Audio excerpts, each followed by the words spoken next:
Lady Cardinals. We're not on the volleyball court, though, the hardwood. It's basketball season, the best time of the year. And the Lady Cardinals open their season at home against the Williams Baptist Junior Varsity Lady Eagles, a team that's come into the Bob tonight 1-0. And they'll start up against the Mineral Area Lady Cardinals back in the normal home uniforms, no longer the Flat River Junior College jerseys. That was a one-time thing for the 100th anniversary of the Mineral Area College and Flat River Junior College as a whole. Now we're in year 101, and the team is back in the white, black, and red MAC on the front of these jerseys. And it is going to be a fun season, especially a fun night tonight to start things. And boy, do we have a good one in store for you. We'll go ahead and take our break. Jared Pettis and Joel Boyer with you on the Kevin Ball Auto Body pregame show. We'll take a break, come back, and we'll hear from the head coach of the Lady Cardinals, Briley Palmer, an exclusive sit-down conversation. It's about 30 minutes long. We'll hear from that right after this. Huh? I haven't even talked to their coach. I don't even know who their coach is.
We're joined by Briley Palmer ahead of their first game on Wednesday. Coach, we're already to that point of the year where the seasons start.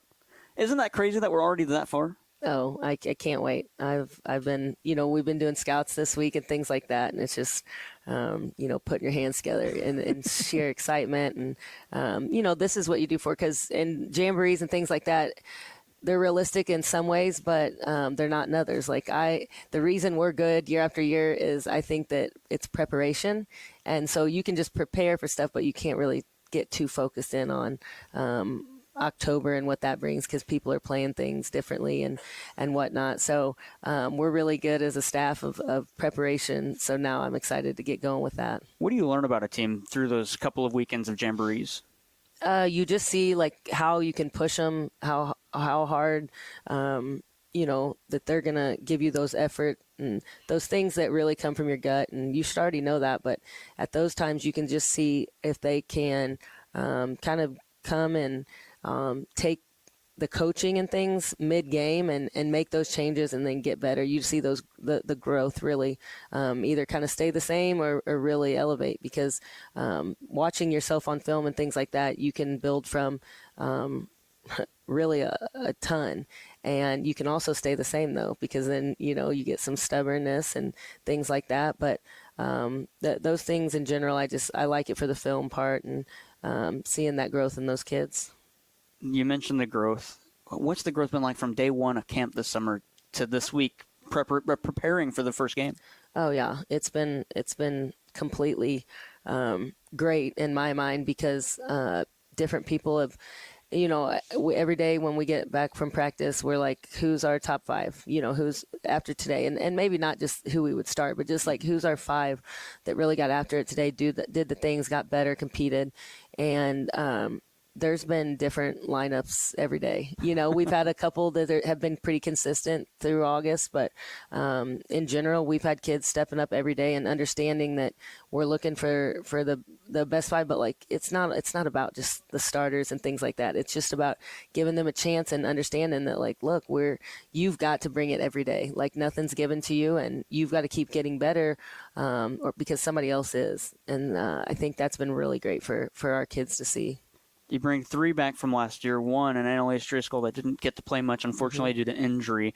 Have they led the team really well early on this year? Have they been good leaders for the group? Yes, yeah. They've always been good leaders. I wish vocally they would be a little bit more leaders, but we're figuring that part out too. It just all takes some time, and it takes some tough love a lot of times to be able to do that. But we have great returners. We have great, talking about the kids that have went or been transferred in to us. All of them came from winning programs that went to the national tournament, that went, a far ride in March last year and things like that. So just having that for our other kids to see and learn from, that, this is how this feeling felt, that we didn't get to feel last year. And that's going to help those freshmen and then our returners, because our returners are chomping at the bit as well because of how it ended for us last year. So I think that's only going to make us better.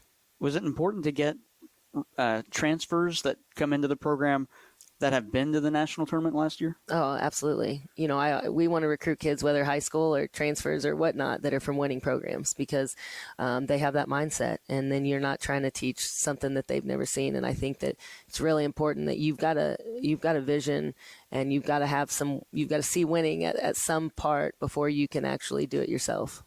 Coach, I'm going to ask you this. It'll probably be a long-winded one. That's okay. If it's a long-winded answer, that's okay. I got all day. I got all day anyway. Yeah. I don't know about you. Take us through your roster and just tell us a little bit about some of these players. Oh yeah, we've got a great group here, and I'll kind of go here by number base. How about that? That works. Remy, you didn't get to speak to her today, but she was a teammate of Bella's in Australia, so they knew each other a little bit beforehand, and she can really shoot the ball, and she's really starting to shoot the ball well now. She was on the team at Murray State that went to the national tournament last year, and she brings that competitiveness to our group, and kind of that words of wisdom that's not always the best language, but it kind of gets our girls going. So I like it and respect that. Skylar from Farmington, and she's been really doing a great job for coming out. I remember being in the same spot as her, being a Farmington kid, and like thinking I could just come out here and play so easily. And then you get out here and you're like, whoa, it's, this is a fast paced game and things. So for her, like adjusting to the speed and doing what she wants, she's one that you can tell one time, this is what you just did, and this is what you have to do instead, and she'll do it, so she's coachable, and I love that.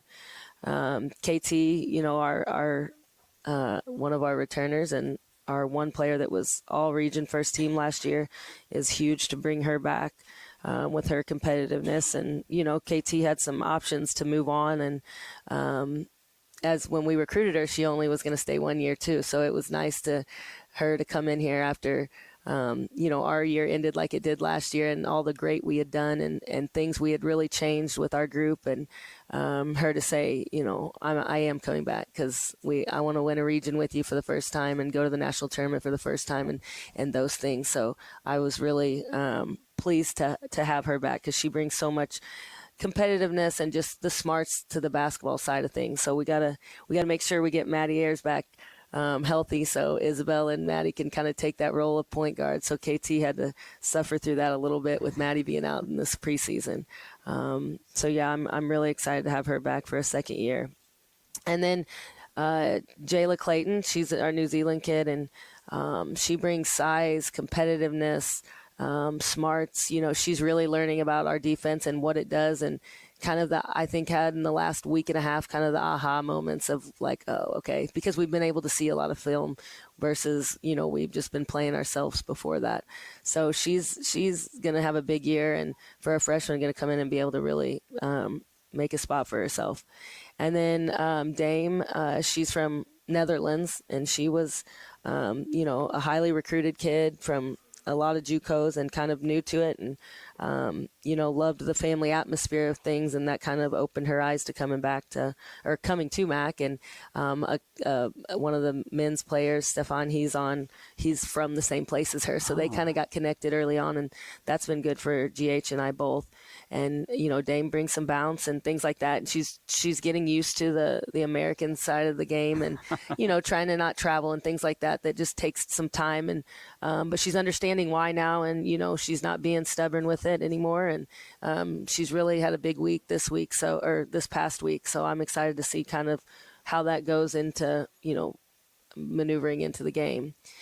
And then Maddie Eads, she's Poplar Bluff kid, so we got her out of Poplar Bluff, and she's a worker. She can shoot it. She's, again, just like we were saying, like me coming from the high school, like we come from this area and we get here and the speed's completely different. So I think film and her just having reps in has really kept her into the mix as well, because she's always there competing, and I've seen a big growth of her just by watching film, again, like I've been saying.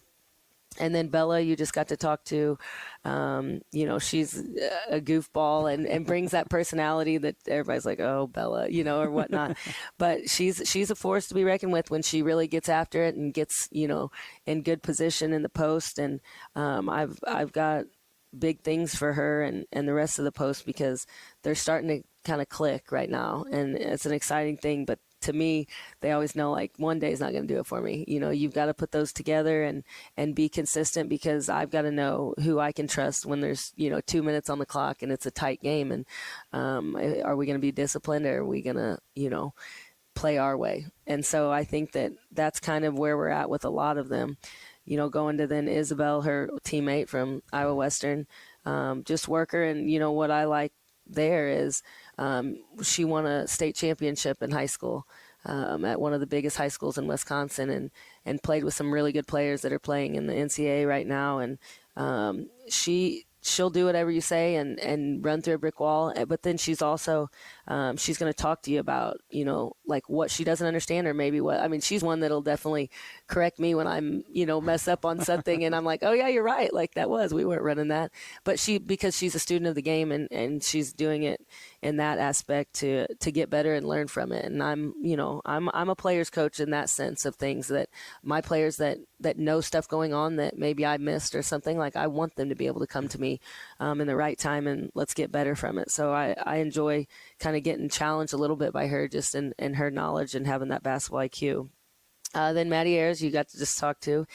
I don't know, Maddie, I haven't been able to see her much because she's been out a little bit. So that's been kind of a running joke. And I know that if her mom and dad are listening, they're about to pull their hair out, because they're like, get out there and play, but she's had some really tough draws in October. So we've only got to see little bits from her, and we're saving it all for Wednesday. But she's going to really help with making us play fast, but also her being able to then pick up on the ball and turn people. And I think she'll probably be a little bit later bloomer because of being out, when we just got to do all these games and things like that. So it's going to take her some time to click, because we haven't had film to be able to show her over and over like some of the others. But Maddie brings that, and when she gets on the court and whatnot, she knows how to compete and win. Another kid that came from a winning program, and really excited about her. And she kind of just, sometimes you just look at Maddie and like it just makes your day better, like just because she's a goofball.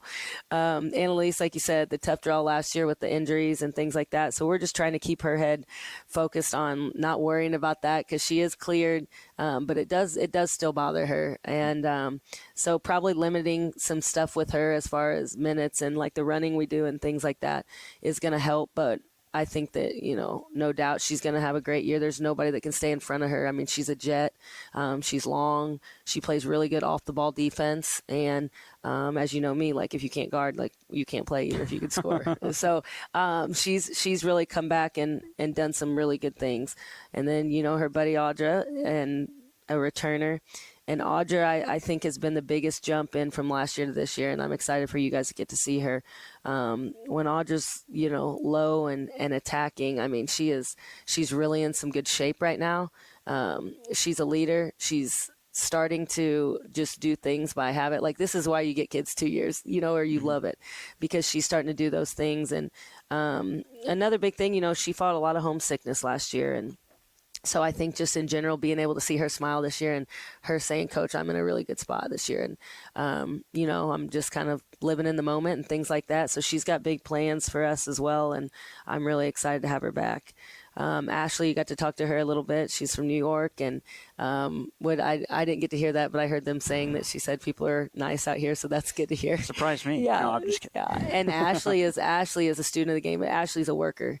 She is a worker, and I think she's really getting really good for us. And I'd say the reason why is because she locks in at the details, and when you're showing others something, she's listening too, so then she doesn't make that same mistake. And that goes a lot too with her paying attention to the details, and like that's how she is in the classroom. And a lot of times when that transfers over like that, she's going to be a good player because she's a worker, and she's not going to make the same mistake twice, and she fixes that stuff quickly and moves on. If we can get her to move on next play, as quick as can be, then that'll be great. But she's going to be a great player for us. And I mean, she's just one, like, community wise and things like she's about it. She's just a wonderful kid, just like all of them are, but she really shows that she cares about her teammates and others. And I appreciate that. Talia Graham, she's from Minnesota. She transferred from Johnson County, so another one that went to the national tournament and brings that high intensity. And Johnson County plays fast, so she's used to that. Us, not as much, but if she plays it like we like, she can still play it fast, but it's just kind of a little bit smarter. And I think her slowing down on things like that and making those reads instead of kind of predicting what's going to happen next, like, she's going to be really good. She's hard to box out, she's hard to keep in front of, but I'd like to see double from her every game this year because she's capable of doing that, and she has an eye for the ball, and she can explode over people and finish without getting blocked, and really athletic, really fun to coach. She's just kind of always like straight face, and so when you can get a smile on her face, it's nice to see. Sid Lewis, she's from Maryland, and we kind of got her unexpectedly late. About she was at SLU, and she was a part of their team, wasn't on the team, but kind of a student assistant type deal, and had done that the last 2 years and then had missed it. And a friend of hers had told her about us and maybe to reach out, and luckily it was after we had ended last year and I had some time and had her down, and she's been a real force to reckon with inside. And again, another kid that's smart on the reads, and when we can get them balanced and things like that, and that'll just come with more reps and the experience. But for being off 2 years, like, she's really a good player for us so far. And then we have a transfer that went to Ren Lake last year, Kanaya, and she's not eligible this semester, but we're trying to see what we can do for next. And she's kind of a bucket getter, and she reached out and played us last year and said, I love to see how you guys do things as far as team wise and whatnot, and I want to be a part of it. So we're excited to see what the future is with her. And of course, Coach Shep, you just got to meet, and you can see why we're going to be a good, because workers just translate to wins, and that's just in anything you do in life. And she's there to kind of back that. And been a lot of the times the first since, Coach Cuck, when I was his assistant, and I would hear him kind of say the good things that I did that he appreciated. And that was always, knowing what the head coach needed before they knew it. And with just, she's never had any other jobs besides just coaching basketball in general and training kids. And it's crazy because she just does that. It's like I turn around, it's like, this is done. So that's going to make it so easy on me to be able to focus on things like coaching and those things that we really need, that maybe before a little bit that I had to spend more time on. And it's a grind. I'm excited to grind it out with her. And then, of course, Robert will be back. And he's been a little world traveler here That's what I've heard. Yeah, this preseason. So we're excited to have him back to help us out with some of these stats and clocks and videos and all the stuff that he does for us. So, yeah, he got to see the Kansas win over Oklahoma this weekend. Wow. He was out there with his uncle, so that was neat. And I'm excited about this whole bunch and really excited about, like Coach said earlier, like stringing things together. Because today was a good practice. I'm glad you came and today was a good practice because it might have been different. So, yeah, I'm excited. I'm excited to get these community and see these little girls from camp. And I'm excited to work alongside GH. This has been huge. We've added a lot of drill work and things that we see from his guys. And, his guys are just wonderful kids. And, he's hard and tough and all this, but you can truly tell, like, those guys have all the respect for that guy in the world and are going to run through a wall from him. And I know that he brings a tough schedule to start off, playing John A and all that stuff. And, I think the biggest thing for them is trusting the process and truly trusting it because he's not very patient. But he's got so far with what he's got and getting this job late. So I'm excited to be alongside him. And like you asked those girls early, everybody's here for everybody. And Coach Copeland was really appreciative this weekend of our girls going. And it's like, that's what we're supposed to do, and I think it's huge for kids to see that. And that helps with everything from the top down, that it helps with getting kids here next year. It helps with enrollment. It helps with those things if we're getting out and supporting one another. And here it's not forced. There was no forcing about it. It was just kind of like the girls, like, we need to go right after this practice. We need to go support the girls. It's only, 25, 30 minutes. We need to do that. So it's not something that we have to force. And I wouldn't be somewhere that it had to be forced. It's all very clear what people like here and that they support everybody. And I'm really excited to get this year going and kind of, take this from the region wins of cross country this weekend and volleyball this weekend and show them, like, now it's our turn. And but it doesn't just happen overnight. You got to lock in, and now it's our time, and these guys will now be supporting us, and we've got to be there for them. Not how quickly, rather, but how different has it been for your club this year with a lot of the new faces? Obviously, last year you had just one returner in Lexi McCauley. This year you have three, but a lot of sophomore transfers and even some really good freshmen. How have the changes been for some of the newer faces? Oh, I think it's been probably up and down, but then I never notice it, so that's always a great thing. I think that Coach Shep's a great one to deal with those things kind of behind the scenes because she doesn't want some stuff to get to me, which as she shouldn't, because it's maybe like something a little bit more petty or something that's just like they're just saying as a venting, but then it's not going to happen anymore from there. So like things like that, she's doing a really good job handling them and being there for those girls and relating to them, but then also circling them back to going, hey, like, this is why, though. This is why.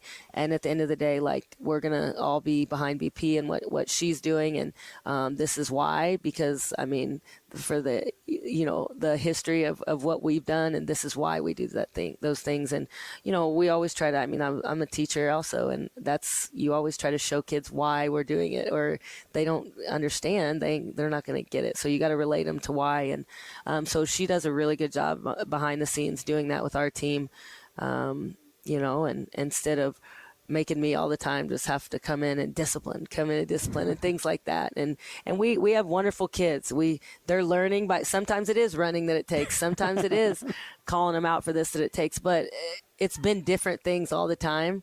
And we're kind of really, I feel like, meshing at the right time. We didn't at first, and it was bothering me because I was, our team last year was just close, and we were a little spoiled, and then the returners got here and assumed that it was going to be that easy, and it doesn't. You've got to go out of your comfort zone. You got to meet people. You've got to go do things with people, and so it kind of came down to like, are we girls? You're going to do it on your own, or like we're going to force this upon you to get to know each other and things like that. And it wasn't that they were ever not wanting to. It was just I don't think they've ever had somebody like me and coach in their life saying like it's team first. Like you have to be a team because, the last play of the last game to go to the national tournament, like if you don't have each other's back, like we can't start then saying that then. We've got to say that now, and you got to have each other's back and be one for all. And I really am excited to see kind of how it's finally coming together a little bit. And I'm seeing the differences of relationships and kids on the court being able to go to them. And I think it was just a little bit of we just had leaders that kind of led by example. Like, I work hard, so they should, but like, that's not how it always works. Some people's working hard is just showing up. Now, they have to grow from that? Yeah, but like, everybody's not the same. And I think that's just huge that we're getting to see that difference already before November 1. And I'm excited about that because it's a long year, and, nobody wants to be with a bunch of people that don't like one another for the grinds of the bus rides and the travel and the hotel rooms and stuff. So I'm excited that our kids really have come together, and I was glad to hear some of them talk about the volleyball game and seeing how special that is, because not every place has that. And we have a lot of sports and a lot of opportunities to get out and do that for other sports. And it's huge. It's huge for the coach that was playing, who was saying, like, thank you so much for bringing, all that. And it's like, that's easy. And they'll do the same. So.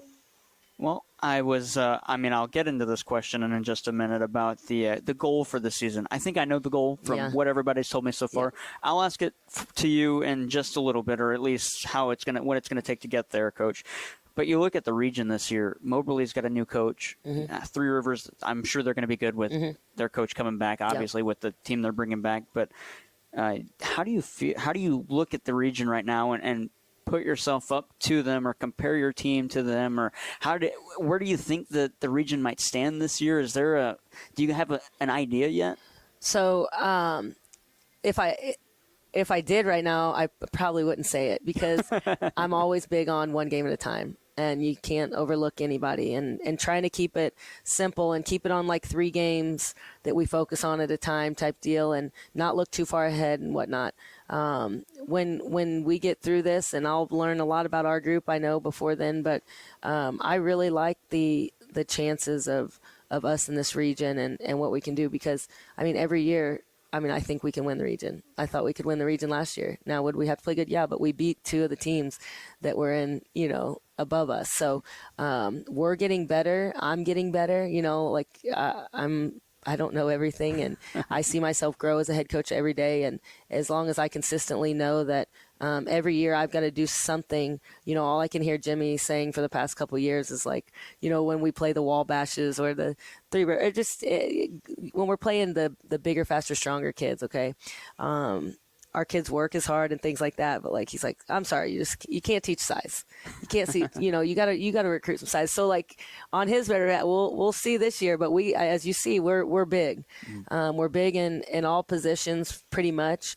And it's made the rebounding, I could tell, a little bit easier, the boxing out, like the length. It's made the gaps in our defense, it's made them a little bit easier to recover and things like that. So I'm all on board on that. So if that's what it took for 3 years of and him making those comments all the time, but I just am big belief in team and playing together and getting to do those, and we're close with all those teams. But yeah, at the end of the day, like, you do have to get size. That only helps what you do. And so I'm excited to see our girls come out with a different kind of maybe look that you guys haven't seen in the last couple of years. And just really start out with a bang. All right, Coach, it's that time for that question. First, though, what's the goal for the season? Oh, yeah, win the region. All right. Yeah. Now, what's it going to take to win the region? Yeah, our group, discipline, complete discipline in what we do. We had that scrimmage the other night, you were here, like the inter squad, and we kind of like let them play and do their thing, and that's not discipline. Discipline is because they have coaches, and thank goodness they do, because that gets sloppy. Like I had people out there dribbling that don't dribble, and I had people like it, and it's for fun and it's for community and stuff, but our group is best when we're disciplined. And, like even today in practice, it's like, they're one stop away from like winning, beating the other team. And it's like one stop. And like, that's when you really want to teach your kids, like, look, one stop. And you don't, like in this case, they didn't have to run at the end, or one stop and you go to the national tournament once, and all those things we're trying to show them in practice. So it's not just, deer in headlights when we're in those games, because it is important to lock in on those details. And, I think discipline is everything. And that's not maybe just this year, but this group, I think a big struggle, and a big struggle for me too, is learning how to play with some depth, how to sub with depth. And you'll probably see, I bet it'll be hard for our scouts for the first couple of teams that play us, because they're not going to know, because I don't know. Because I'm trying to see, when the lights come on, like the people that are going to stay the same, or the people that's going to step up, or the people that you can sub and then they don't make it go worse than when they started in there in those spots. So I think that'll be something that learning our depth. And I think that we have a lot of kids that can get some minutes, but it's not always going to be the same. And some nights somebody's going to be playing really well, and they don't probably see their subbing as much, or the person coming in for them and things like that. So I think keeping their eye on the ending and getting better in practice, even if maybe they're not playing a lot in the games, because like I said, we do have a lot, but how injuries go, how things happen.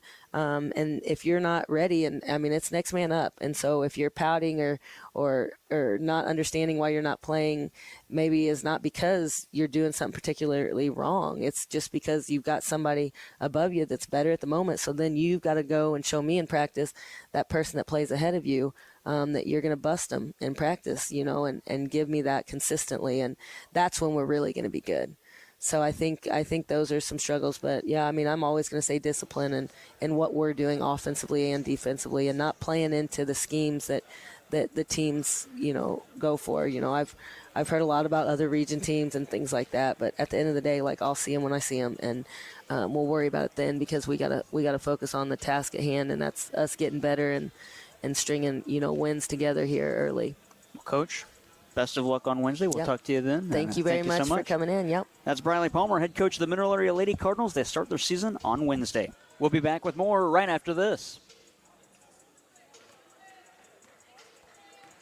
Good job, Jewel. I forgot that I had already out-cued that interview, so I had to continue out-cuing it after the interview stopped.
One final time on the Kevin Ball Auto Body pregame show. We're back here at the Bob Seekers Fieldhouse. Jared Pettis, Joel Boyer with you on this brisk Wednesday, turning evening time now. It'll warm up towards the end of the week. Cannot wait. It's a little bit too cold for the beginning of November for my liking. Williams Baptist played on October 30th and won 80-73.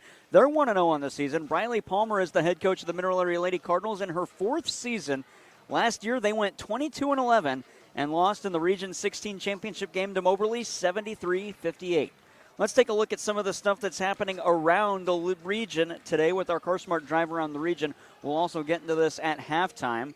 Today, State Fair is at home against Haskell Indian Nations University Junior Varsity squad. And Three Rivers is at Dyersburg. That's on the women's side. And on the men's side, Missouri Valley Junior Varsity squad is at State Fair going up against the Roadrunners. Now, since the last time we talked to you, the Region 16 on D1 side, on the women's side, did fall a grouping. Instead of being now 6 teams, it's down to 5.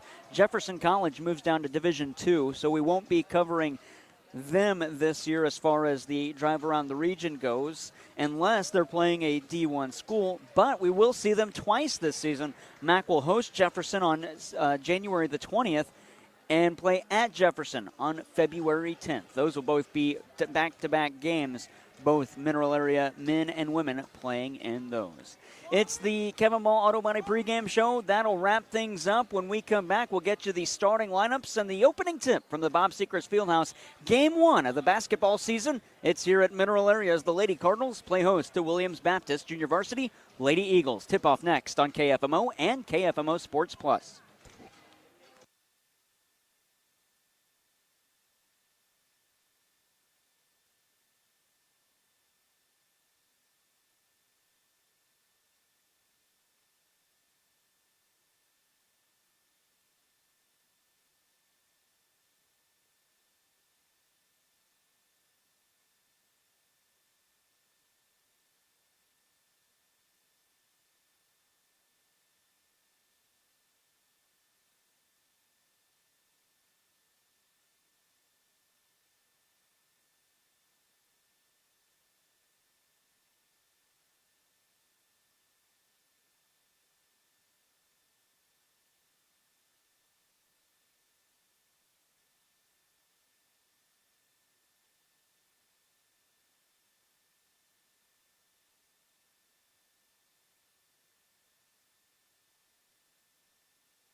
It's time for basketball from the Bob Sechrist Fieldhouse as we start the new basketball season. Mineral Area, the Lady Cardinals start their year against the Williams Baptist Junior Varsity Lady Eagles.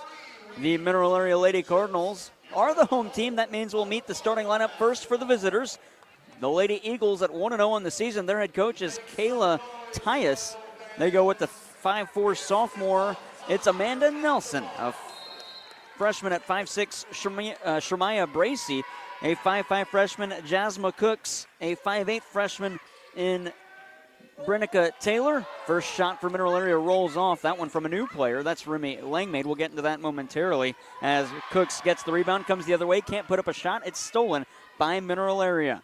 Nigeria Jones is the fifth starter for Williams Baptist Junior Varsity Lady Eagles. Mineral Area get it inside the paint, tip it off glass, and the first point of the season goes to the sophomore at 5'11, Talia Graham. They also have the 5'10 returning sophomore, Audra Pasakarnas, a 5'4 sophomore, Isabel Waschlager, and a 5'7 sophomore, that is Caitlin Chomko. Mineral Area steals it again. With it, that's Walschlager. Kick it out in the near side. A three ball coming from the near corner. That is Langmaid.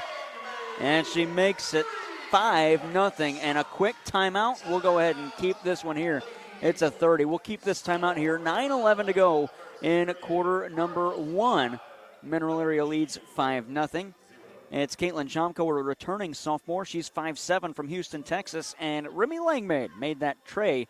She's a 5'9 sophomore. Those are the starters for Mineral Area. They wear the white uniforms. Warding on the front, Mac straight across above the numbers. Warding on the front and the numbers on the front and back.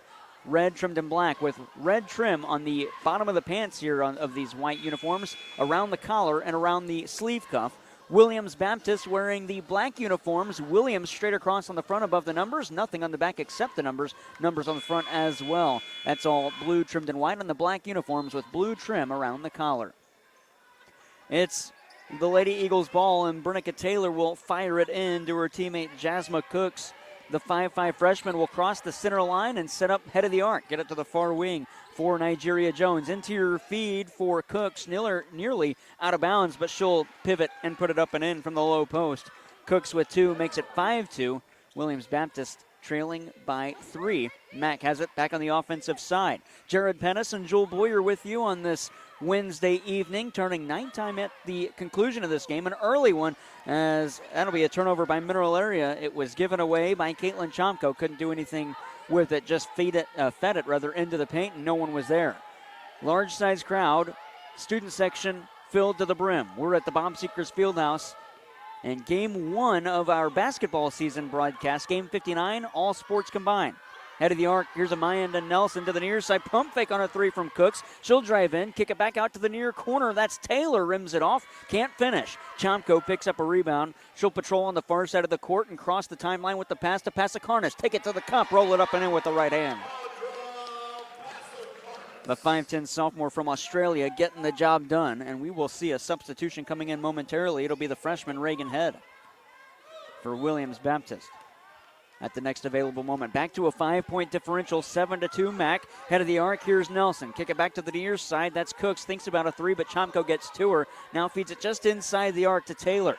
Taylor trying to get towards the baseline, but dribbled into a phone booth and lost it. Pasakarnas with the steal. She's got a lane to the cup. She'll use it. Left-hand layup, can't finish. And she's going to bend down and tie her shoe while play moves on, and Nigeria Jones picks up a rebound. She'll dribble it up the near side and cross the timeline. Head of the arc again. This is Taylor. Back up top. Cooks has it. Straight on three. Can't finish. It rims off and falls off the glass. Coming away with the rebound, it's Isabel Walschlager. Kick out Chomko. Deep three from downtown. Can't finish on the far wing. And the rebound goes to Brenica Taylor. Taylor gets it to Jasmine Cooks. Cooks on the far side through the paint. Ooh, contact made, no whistle. Cooks gets her own rebound and finishes. 4 for Cooks. It's 7-4. Mac ahead by 3. And Walschlager inside to Chomko. She'll put it off glass with the layup. What a feed by Walschlager, who had the assist. Chomko finishes her first 2 of the season. 6:36 to go here in quarter number 1. It's 9-4. Mac leads by 5. Across the timeline, that's Cooks right up the middle underneath the scoreboard. She feeds to the far side for Shemaya Bracey. Back to Cook's far wing. Cooks holds above her head with Chomko right in her grill. Couple of dribbles from Cooks, and she gets it between the circles for Bracey. Into the corner, that's Nelson. Pump fake on a three, drives baseline, puts it off glass and good. The 5'4 sophomore Amanda Nelson with a great play as Walschlager takes it out of the backcourt to this timeline, or beg your pardon, to the foul line, unloads an air ball, and it goes out of bounds. That'll be a MAC turnover. Couple of substitutions. There's Briley Durbin coming in, along with Reagan Head. MAC men's basketball team. Oh, and we got a foul. It's going to go against Caitlin Chomko, her first and the team's first. 6:02 to go in quarter number one. Shot clock hasn't been an issue yet tonight. We'll get a late substitution. It'll be Maddie Ayers coming in for the Cardinals. She's from Annapolis, Missouri. She'll take the spot of Isabel Walschlager.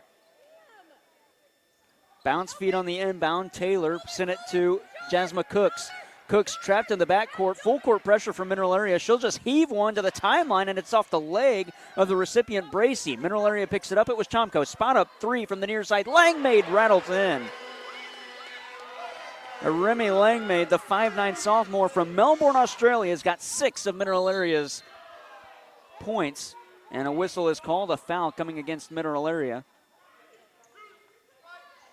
It'll be Maddie Ayers, her first and the team's second.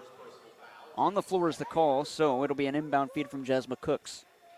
Langmaid's got half the scoring for MAC. They lead 12-6. Have Williams Baptist doubled up. Here's a bad feed on the inbound. Chomko steals one-on-one, now two-on-one. She's got Graham with her. She lays it to Graham, and Graham rolls it in. Talia Graham, she's a 5'11 sophomore from Minneapolis, Minnesota. The other way, though, she was late getting back, and the bounce feed down low. That's Briley Durbin who puts it in. Audra Pasikarnas, deep three. Chomko, far wing. That one's short. The rebound poked away, and a great play by Langmaid. Kicked it back up top.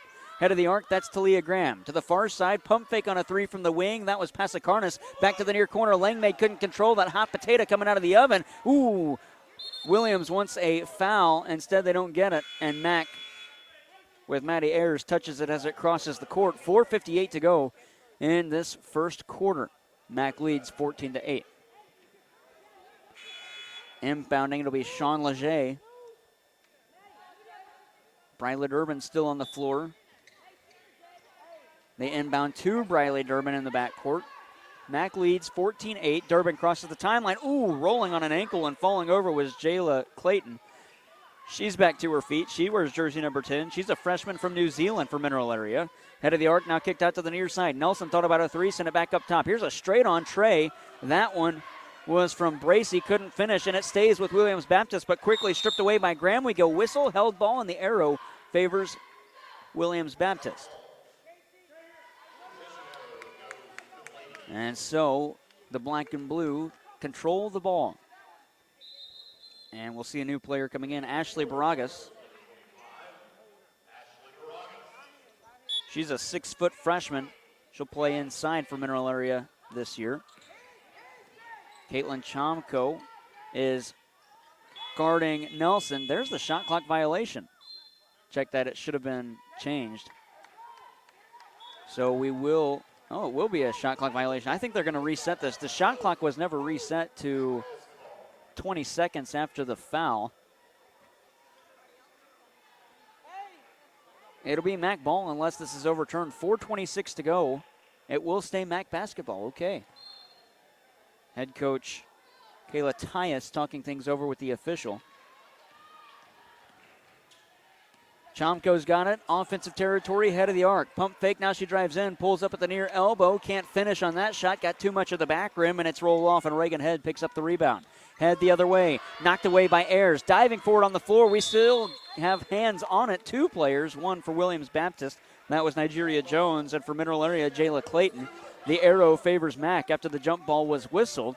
And so the inbound will be on the near side, and it will be Talia Graham, the 5'11 sophomore, tossing it in. She'll throw it to Maddie Ayers, who crosses the timeline. Ayers on the near side had it poked away, but a foul is going to be called against Sean Leger. Her first and the team's first. Mack has 2 personal fouls.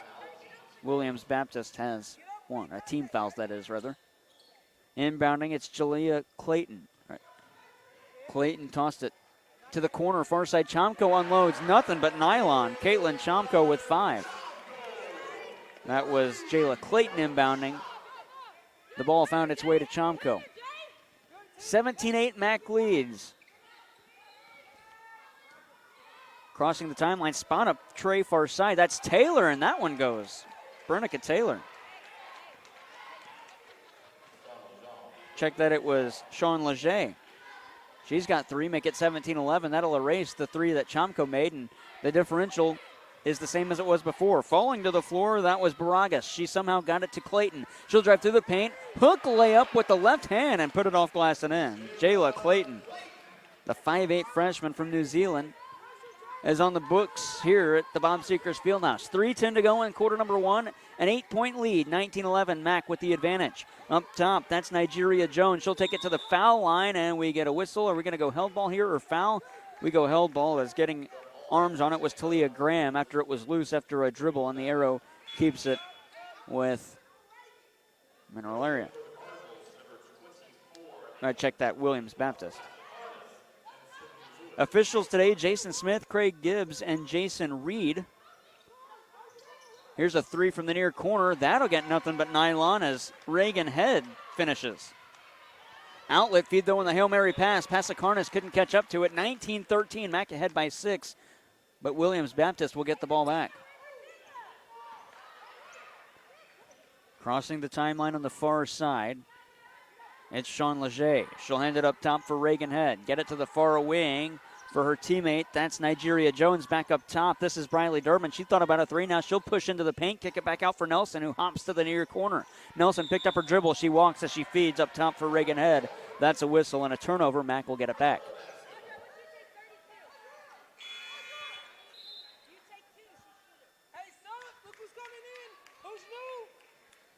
Couple of substitutions for Williams Baptist. Inbounding the ball, Ashley Baragas. She gets it to Maddie Ayers. Ayers right in the center circle, the Cardinal logo here at the Bob Seekers Fieldhouse. She crosses the timeline, gets it to the near side for Passacarnas. Up top, posting up down low. That was Baragas, and a foul is whistled on Williams Baptist, and it'll go against Nigeria Jones, her first and the team's second. 2 minutes, 20 seconds left in quarter number 1 here at the Bob Seekers Fieldhouse as we approach the quarter break. Ayers will toss it in from the baseline, right of the lane. Check that, left of the lane. Right of the lane if you're watching on the MAC YouTube channel. Up top, Clayton has it. She'll dribble to the far wing and hand it off for Passacarnas. Take it head of the arc. Passacarnas, head fake, found her way to the cup, couldn't finish. Got her own rebound, spin around, send it back out. That's Clayton for 3, far wing. No good. Would have been a deep 2. It's rebounded defensively that time by Sean Leger. She'll take it the other way. Check that, it's Jasmine Cooks, and she'll double dribble and turn it over. 1:58 to go in quarter number 1, 19-13. Mac with the advantage. And the rock. Feed to Maddie Ayers, and she'll come out of the backcourt with a brisk jog and a right-handed, then left-handed dribble. To the far side, Clayton's got it. Through a screen, Clayton takes it head of the arc. Around the screen, pass was knocked away. Great defensive play by Jasmine Cooks, as the intended target was Audra Passacarnas. If you're watching on the MAC YouTube channel and notice a bit of a numerical change, Passacarnas last year was wearing jersey number 11. This year she's in 24. MAC didn't have a player in the number 24 last season. Passacarnas gets it far wing after the inbound to Ayers. Here's a straight-on jump shot from the foul line. That one from Passacarnas couldn't finish, and the rebound bounces off of Williams Baptist and out of bounds. It'll stay with MAC. And Caitlin Chomko checks in for Sydney Lewis. Mineral Area had Sydney Lewis, the 6-foot freshman, on the floor. Ayers bounces the inbound to Passacarnas on the near side into the paint at the low post. That's Baragas. Oh, what a play with the pivot, and she finished. Wow. Ashley Baragas hits. 1:28 to go. Mac will take a timeout. We'll step aside with them. It's 21-13. Mac with the advantage. It's a full stoppage. We'll step aside too. You're listening to MAC Athletics on KFMO and KFMO Sports Plus.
21-13, a minute 25 to go, quarter number one. Mack leads Williams Baptist, and a pass that missed the intended target was picked up by Shemaya Bracey, and it stayed with Williams Baptist. Straight on three, Leger can't finish as Chomko tips the rebound to Baragas, and she'll outlet for Maddie Ayers. Ayers to the arc, now into the paint, hands it off to the streaking Pesacarnas along the baseline, can't finish on her layup. A couple of players fight for it, and losing it out of bounds was Sean Leger. Leger and Bernica Taylor couldn't decide who was going to corral that rebound, and Leger just lost it. She's a sophomore. Mineral area inbounds to Chomko, a free possession. A minute left in quarter number one. As we approach a quarter break, Clayton's got it at the far wing. She'll spin at the elbow on the far side, kick it up top. Ayers a deep three from the near side. That one's short. And again, two players collide for Williams Baptist to collect that rebound. That time, Bernica Taylor got it, and she'll hand it off for Sean Leger. Now it's into the hands of Jasmine Cooks, and she'll cross the timeline right up the middle underneath the new Jumbotron here at the Bob Seekers Fieldhouse. Got it to the far side for Leger. Now at the wing, that's Briley Durbin. Back on the near side, Leger again with a little head fake. Kick up top. Deep three, Durbin. Oh, just missed to the left. And it's rebounded by Caitlin Chomko. That one was the deepest three taken tonight by either side. 23 seconds to go, quarter number one. Here's a handoff down low. Baragas, what a play from Chomko. Baragas with four, and there's 15 seconds left in quarter number one. A 10-point advantage for the Lady Cards, 23-13. Across the timeline, Ayers kind of got away with a little bit of a hold, and Bernica Taylor makes sure the official is aware. And the high feed, check that it was Jasmine Cooks, couldn't find the intended target. With 4.6 left, Mack is getting the ball back on their own baseline. Ayers has it, 4 seconds to go. She'll quickly get across the timeline using the speed, pull up as the time expires for a three from the far wing. Can't hit. And we've played 10 minutes of the game. We're through one quarter, 23-13. Mack leads by 10. You're listening to Mack Athletics on KFMO and KFMO Sports Plus, the Parkland sports leader, and your home for Mack Athletics in the Parkland.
Mack gets the first possession of quarter number two. The clock ticks. Chomko's got it far side after the handoff from Walschlager. Chomko takes it a foot inside the foul line, and she hits with a jump shot. Chomko's got 7.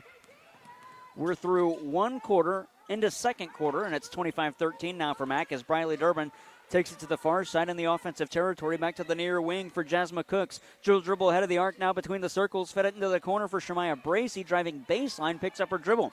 Back to the corner, far side. That was Jasmine Cooks. Wanted a three, didn't get it. Sent it to Briley Durbin, far wing. Pump fake drive in. That's a whistle. That's a travel.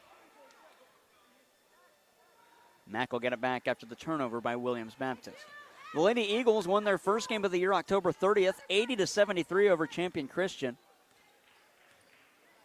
Mack's got it on an offensive trip. Walschlager to Baragas, head of the arc to the far side. Chomko from downtown. Chomko short. That's 0 for 3 tonight from the free throw line. And it'll be a a dribble across the timeline of the near side. Durbin unloads for three from the near wing. That one's too heavy. Offensive rebound put back up, no good. Another offensive rebound. These two shots, that one wouldn't fall from Jasmine Cooks, and she'll go to the line to shoot two. Foul is on Ashley Baragas, her first and the team's first of quarter number 2.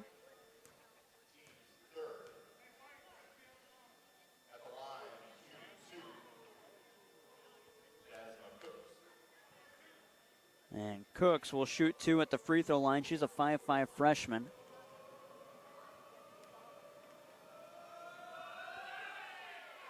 No good on the first. The MAC student section on the far side stomping their feet. Maybe that played a role in disrupting the free throw. Cooks gets a second at the line to our right. Second one up. That one rolls off the iron. It's rebounded by Mack after it's tipped away. Still loose on the floor towards the baseline, and it rolls out of bounds off of Mineral Area's Talia Graham. Graham fighting for it with Brenica Taylor. Graham unable to grab. And so it'll be Williams Baptist to inbound. Jasmine Cooks to the near side for Leger. Wanted a three from the near wing, but right in her face, that's Mineral Area's Jayla Clayton. Here's a far corner pump fake from Durbin. She'll drive in, and a blocking foul called against Remy Langmaid. Her first and the team's second.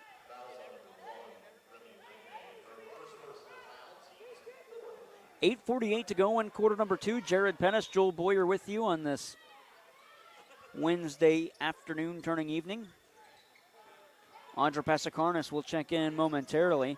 Over the head feed to Durbin in the far corner. Williams Baptist still has it. Head of the arc now to the near wing. That's Leger. She traveled and turned it over. Doesn't like the call. Her mouth is wide open. She's looking at her coach like, what did I do? Palms up and everything. Audra Passacarnas back into the game. She'll take the spot of Remy Langmaid. Caitlin Chomko still on the floor for Mac. She leads the team in scoring so far with 7. Isabel Walschlager crosses the timeline on the far side. She'll get it to Chomko. Wants her first 3 of the season. Can't hit that one. 0 for 4, and she kind of slaps her hands together as it was rebounded by Williams Baptist, Jasmine Cooks. Check that it was Cooks now. Leger had the rebound. She'll unload a 3 from the far side. She can't hit, and Passacarnas will pick up this rebound after it was deflected by Chomko. Walschlager inside. Passacarnas wanted a shot. Couldn't take it because she was fouled. The foul goes against Leger. That is her second and the team's first of quarter number 2.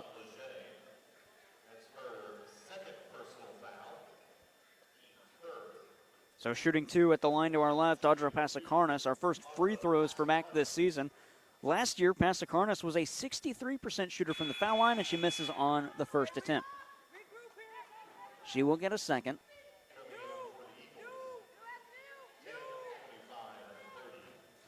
Deja Jones, Reagan Head, and Briley Durman back into the game. Nigeria Jones, that is, back into the game. As Passacarnas is good on the second. She splits the trip. She's got 3 in the game. It's 26-13. Williams Baptist had a player, Nigeria Jones, wide open on the near side in the offensive territory, and nobody saw her. Kick out 3 from Head. That was deflected. What a play by Clayton. Chomko collects the rebound. She'll feed an outlet to Passacarnas all alone on the near side, and she'll lay it in. Audra Passacarnas has 5, and it's 28-13 Mineral Area as the advantage balloons. And Williams Baptist has no answer. The other way, that's a whistle. Ooh, and a foul coming against Mineral Area. I think Jasmine Cooks might have got away with the travel. The foul instead goes against Isabel Walschlager, her first and the team's third. And so Jasmine Cooks will hoist and miss the first. She was 0 for 2 earlier in this one, now make it 0 for 3.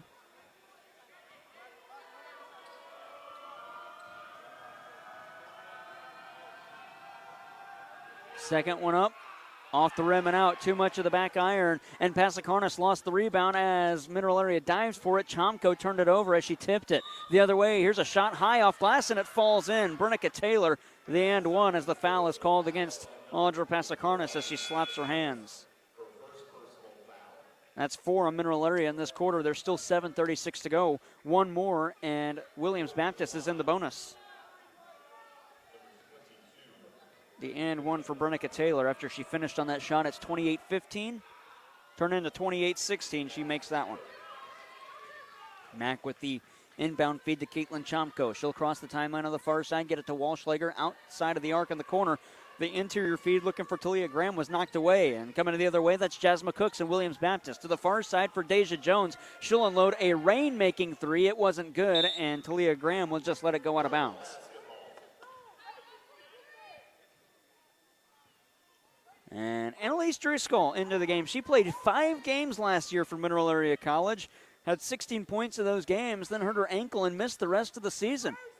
She's back this year as a 5'10 sophomore. Inside, she's looking for a pass. But instead, Matt goes with Walschlager. She'll take it head of the key, but just inside the perimeter, and she'll leap from about 18 and finish. Walschlager's got her first points as a Mineral Area Lady Cardinal. And the other way, Jasmine Cooks. It's 30-16 with 6:50 to go. Maddie Ayers will check in momentarily. Here's a straight entree. That from Cooks wouldn't fall, and it goes out of bounds off of Mineral Area's Caitlin Chomko last. And Isabella Paradowski, the 6'2 sophomore from Australia, comes in for Caitlin Chomko, as does Maddie Ayers. Paradowski and Walschlager, teammates last year at Iowa Western. That's where the volleyball team's going this weekend for the district tournament. In fact, the volleyball team on the far side watching this one. And their head coach, Tim Copeland, he was here somewhere. Let's see if we can spot him. Williams Baptist has it up top. Nigeria Jones straight on, triple can't hit. It's rebounded by Mack, and Maddie Ayers, she'll take it the other way. A deep outlet feed for Paradowski. She'll go pump fake and then put it off glass and good. The 6'2 sophomore will not miss those if she's uncontested. 32-16, 6:24 left to play in the first half. Kick out, step back three. That's Taylor from the near wing. That one's short, and her numerical counterpart, Maddie Ayers, will let it go. But what a great play by Reagan Head to collect it and fire it off of Ayers and out of bounds. And it stays with Williams Baptist. 19 seconds on their shot clock.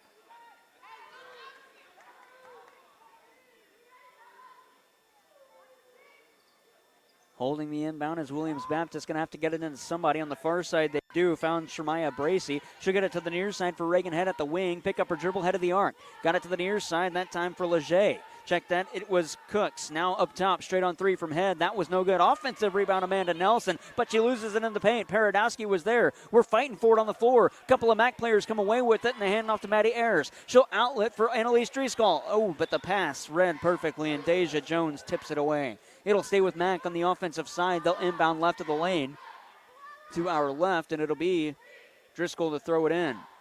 Driscoll to the near side. The pass was tipped, but Graham collects it to the far corner and just inside the arc. That was Paradowski. Kick it back up top. Driving through the paint.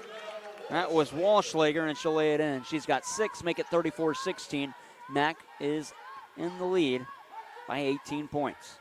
Chomko ready to come back in as Nelson gets it for Williams Baptist. Now to the baseline on the near side. Nigeria Jones from about 10 feet. She'll send it back to the near wing for Bracey. Up top and an interior feed with a little bit of arc to it to Reagan Head. She'll pivot through the paint. Driscoll denied the shot. And they don't even say Driscoll touched it. It's a Mac ball. Chomko in. She'll take the spot of Walschlager. And Driscoll inbounds for Maddie Ayers. Ayers will cross the timeline on the far side of the center circle. On the near side, if you're watching on the Mac YouTube channel. Ayers has it to the far side for Chomko. She'll go with a pump fake, then drive through the lane. Underhand roll to Paradowski. Can't finish. Got her own rebound high off the glass that time, and she'll put it in. Paradowski with 4, and it's 36-16. On the near side, here's a spot-up three from Nelson. That was too strong, and it's rebounded by Talia Graham, and we get a whistle, and the foul goes against Williams Baptist. Reagan Head, her first, and the team's second.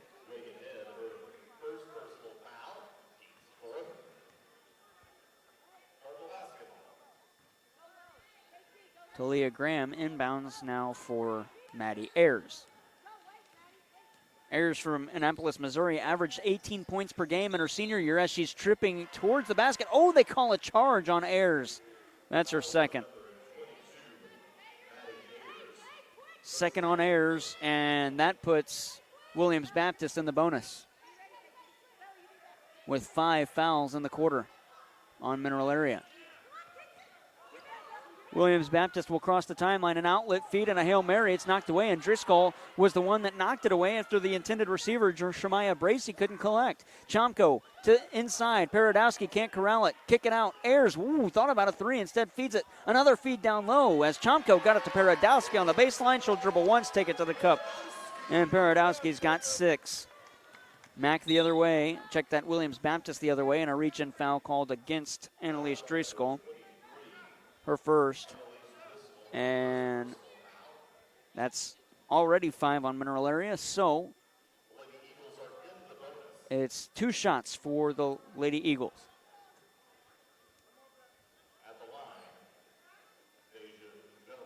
Deja Jones is shooting 2. She's a 5'2 freshman, wears jersey number 10 for the Lady Eagles. She hits the first. First point in the night for Deja Jones, the freshman from Truman, Arkansas. She'll finish on both. That cuts the lead to 38-18. 4:13 left to go before a halftime. Mack ahead by 20. Ayers quickly the other way as Mack is using their speed. Interior feed for Driscoll. She'll spin around at the low post. Can't hit the rebound, and we get a whistle. A travel called by Isabella Paradowski after she was trying to feed the pass to Chomko on the near side through contact. That's another turnover by the Lady Cards. On the far side now, Jasmine Cooks takes it to the far wing. Deja Jones thought about a three. Now she'll drive in to the near side. A foul is going to be called against Mineral Area. If that's Ayers, it's already her third. And we'll have 2 shots at the line for Williams Baptist. It'll be Deja Jones again, and Audra Passacarnas going to check in for Mack.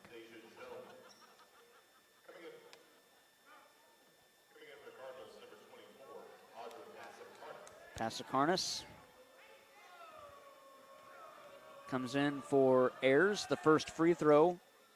Ooh, no good. It tipped the iron, got glass, and then rolled off the near side of the iron around to the front and fell off. Unfortunate break for Deja Jones, but she will hit on the second. So she splits that trip. She's 3 of 4 from the line tonight, 38-19. Mack the other way. Chomko on the far side, kick it up top for Talia Graham. She'll dribble in, take it to the cup. What a move. That's a power move to the basket. And Graham finishes. She's got 6. It's 40-19 Mineral Area with 3.5 to play in quarter number 2. Reagan Head the other way for Williams Baptist, into the corner now for Sean Leger. Leger back to head on the far wing. She'll hoist a 3 that's too strong off glass, and the rebound to Caitlin Chomko. Chomko reverses floor and now heads the correct direction towards the goal to our left. She'll get around. That was Cook's finish on the baby hook and be fouled. Count the basket. Cooks with her first. It's the third by Williams Baptist in this quarter. And the and one goes for Chomko.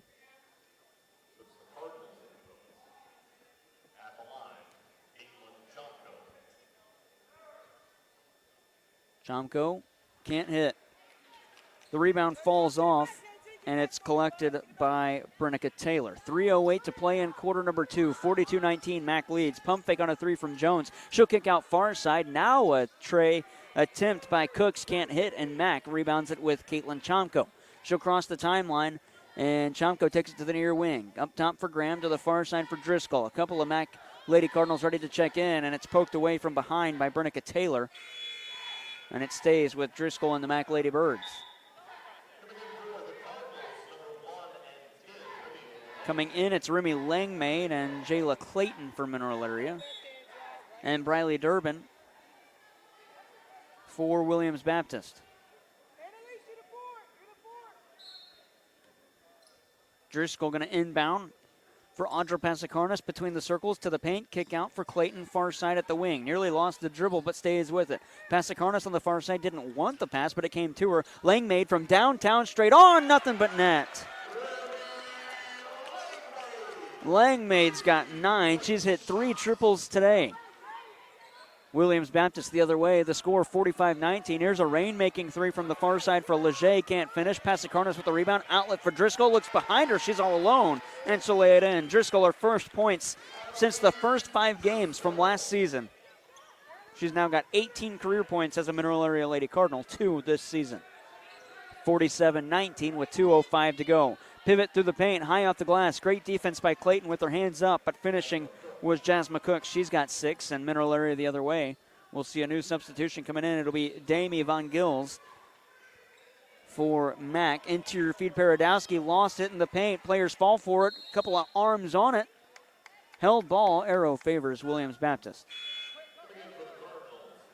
Damie Van Gills and Sydney Lewis coming in for Mineral Area. Driscoll and Paradowski to the padded seats. Inbounding for Williams Baptist, it's Sean Leger. She'll send it to Briley Durbin in the backcourt. A couple of players back there for Mack defending. And Durbin evades the pressure with the pass to the far corner. Picking up the dribble with the pivot. That was Cooks. She'll put it high off the glass. Can't hit. And Sydney Lewis, the freshman, standing at 6 foot, picks up a rebound for Mack. The other way, Clayton with the high dribble. It was stolen and stripped by Jasmine Cooks. Cooks the other way to the far side. Gets trapped on the far wing. And a foul going to be called against Langmaid, her second. And it'll be 2 shots for Williams Baptist with 1:23 to go before halftime. Stay tuned for the CarSmart halftime report. We'll take a look at the drive around the region, recap half number 1, get you sent for half number 2, and we'll hear an exclusive interview with the assistant coach, Carrie Shepard, the new assistant coach. 47-21. The first free throw is good for Jasmine Cooks. Her first one, she was 0 for 4 coming in on that trip. Second one for Cooks. Good on the pair. She goes from 0 for 4 to 2 for 6. And Mineral Area inbounds to Caitlin Chomko. 47-23. Mack with the advantage with 1:15 to go and a travel by Von Gills, and that'll be a turnover. She didn't like the call. Williams Baptist gets it back. First basketball game of the season. Jared Pettis, Jewel Boyer with you. Late substitution.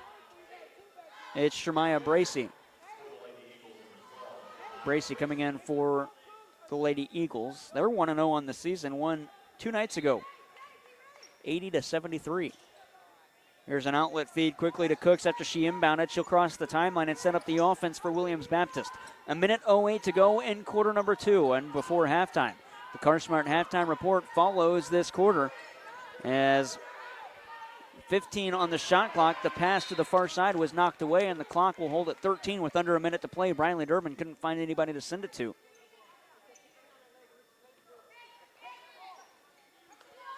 Inbounding Cooks sends it to Briley Durbin beyond the center stripe. She'll have to cross it again. 55 on the clock, 10 on the shot clock for Williams Baptist. It's down to 7. They don't see it. Here's Leger in the paint. 4 on the shot clock. Straight up, holding it above the head. 1. That's a shot clock violation. Nobody talking for Williams Baptist on the far side. Nigeria Jones was the last one with it. No one told her what the clock was.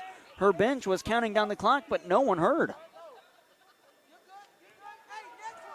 Caitlin Chomko's got it. Under 40 seconds to play in half number 1. 47-23. Chomko dip down pass. What a feed, and finishing Sydney Lewis.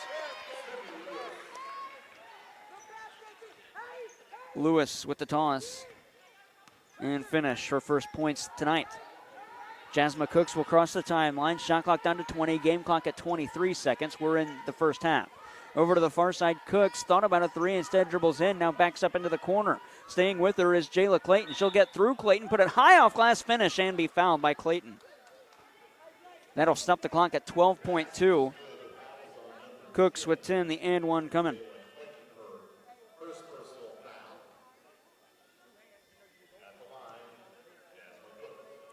Jasmine Cooks, 2 for 6, trying to go 3 for 7, can't finish. The rebound for Sydney Lewis. 10 seconds on the clock before halftime. They get it to Van Gills. She'll take it to the paint, put it off glass, and Van Gills finished, the 5'9 freshman. 3 seconds to go. No one's going to inbound as there's a second left on the clock. It's stolen by Pasikarnas. She'll put up a shot late after the buzzer. It won't count. And that'll do it in half number 1. 51-25. Mack leads. We send you to the CarSmart halftime report. Timeout when we come back. That CarSmart halftime report. 51-25. Mack leads after 1 half of play on KFMO.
Back here in the Hubs Pub and Grill, the Car Smart halftime report, it's 54-25, Mineral Area leads. As we take a look at some of the team scoring before we send you on another break. Mineral Area's leading scorers tonight, it's Remy Langmaid and Caitlin Chomko, both with 9 points each. 6 from Isabella Paradowski, Isabel Walschlager, and Talia Graham. 5 points from Audra Pasakarnas, 4 from Ashley Baragas, and 2 from Sydney Lewis, Annalise Driscoll, Demi Van Gills, and Jayla Clayton. For the Williams Baptist Junior Varsity Lady Eagles, it's 10 points for Jasmine Cooks to lead the way for her club. 3 from Deja Jones, 2 points from Amanda Nelson and Briley Durbin, 3 from Brenica Taylor, 2 from Reagan Head, and 2 from Sean Leger. At the halftime, scoring favoring Mineral Area 54-25. And you're looking at 12 points in that second quarter for Williams Baptist. And Mac with just over 31. 54-25 is the score for Mineral Area. We'll take a quick break, come back, and we'll cue up that interview next with the assistant coach. That is Carrie Shepard. Our conversation with Coach Shepard coming up right after this.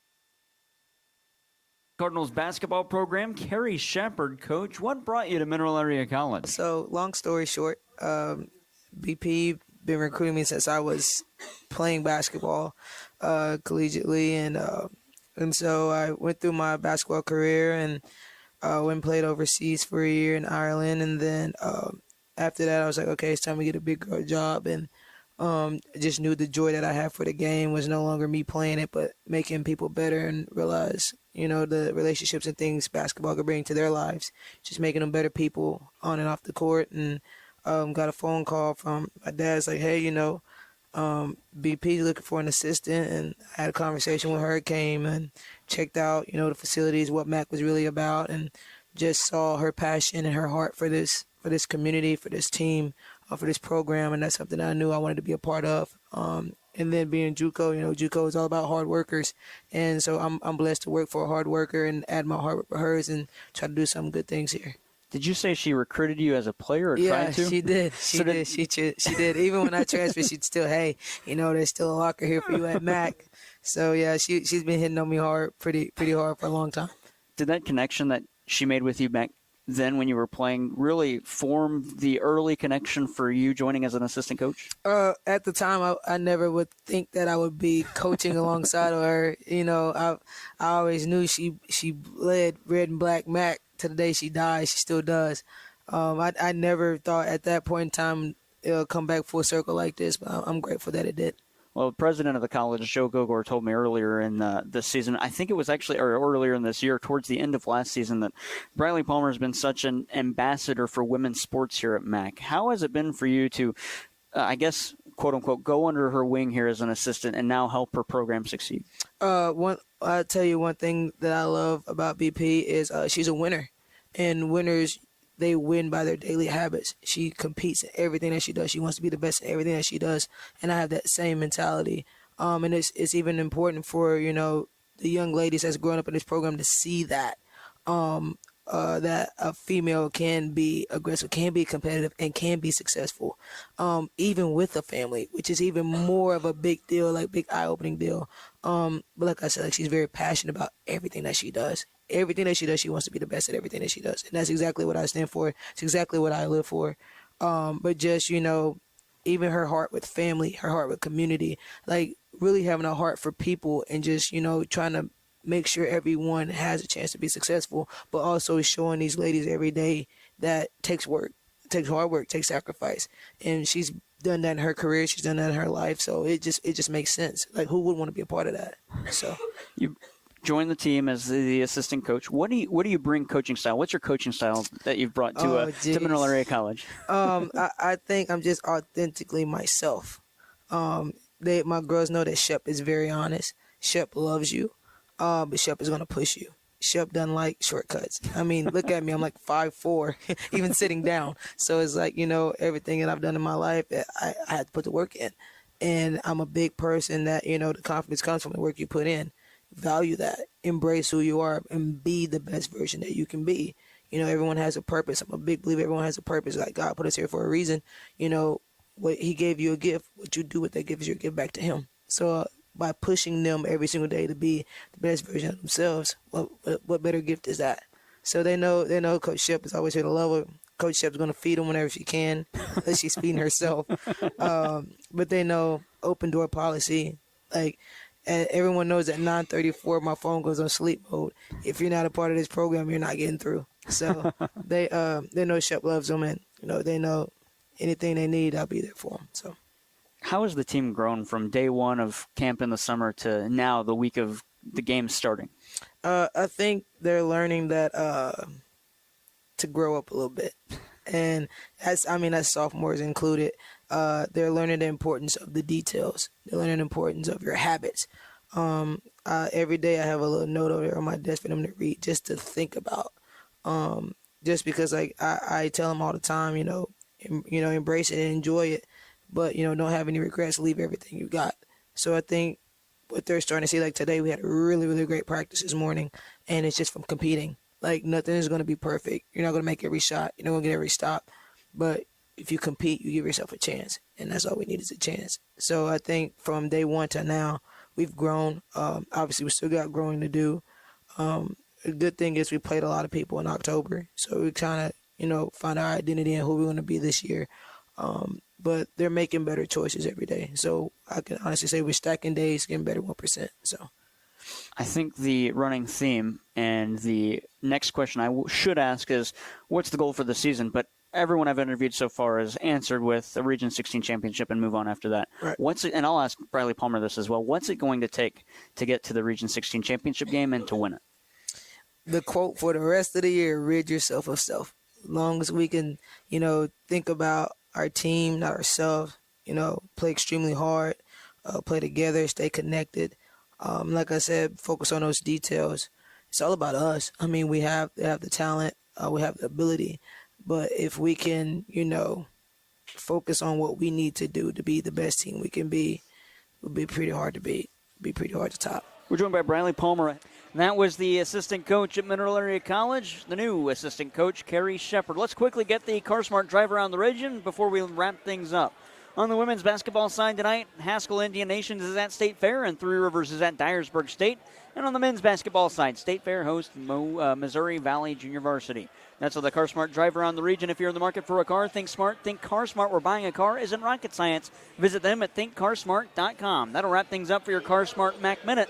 When we come back, it's the second half. Mineral Area leads 51-25. We'll get into the official scoring, I'd say, changes that we had between halves. The official score didn't change, but the individual scoring did. We'll get you a little bit of a look at that coming up after this.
Half number 2 about to get underway. Mac leads 51-25 is the score. The scoring change, Isabel Walschlager has 4 points, not 6.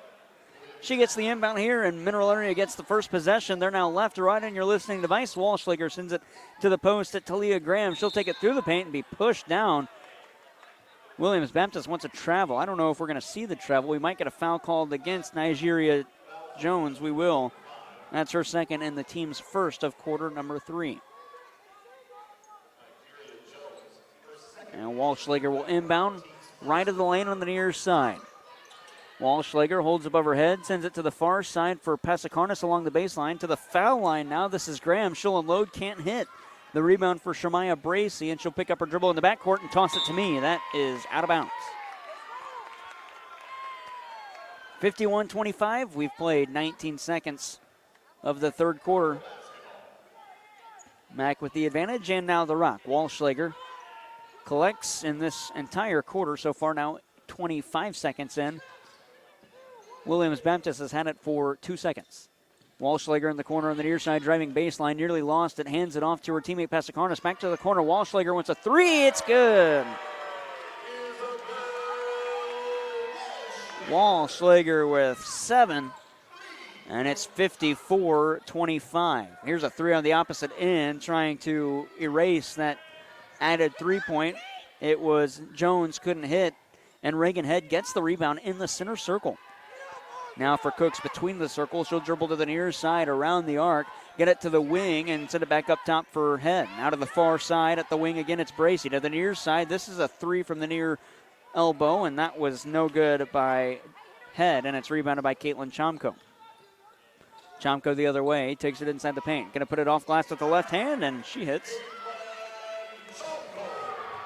11 for Chomko. Make it 58-25. Inbound outlet out of bounds to the bench, and the head coach, Kayla Tyus, slams the ball down. She is not happy with her team. They've had the ball for maybe 15 seconds.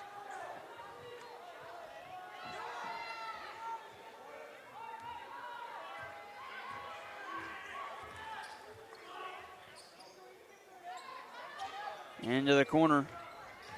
Baragas taking it to the paint. That's a charge after her basket fell. The whistle says, no, that's not counting. Baragas with her second and the team's first.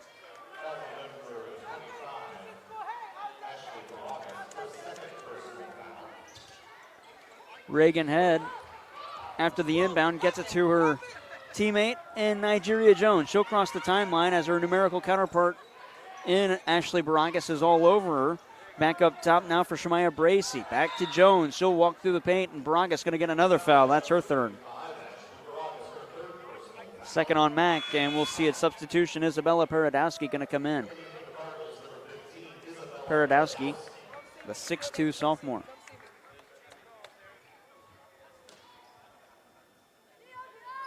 Inbounding Cooks, left of the lane. She'll bounce it to the near side, get it back into the corner. Back to the low post. That's Reagan Head backing her way up. That's an offensive foul. Slammed the elbow into the chest of Talia Graham. That'll be a foul on Reagan Head, her second and the team's second. Both teams with 2 fouls. 7:56 to go, quarter number 3.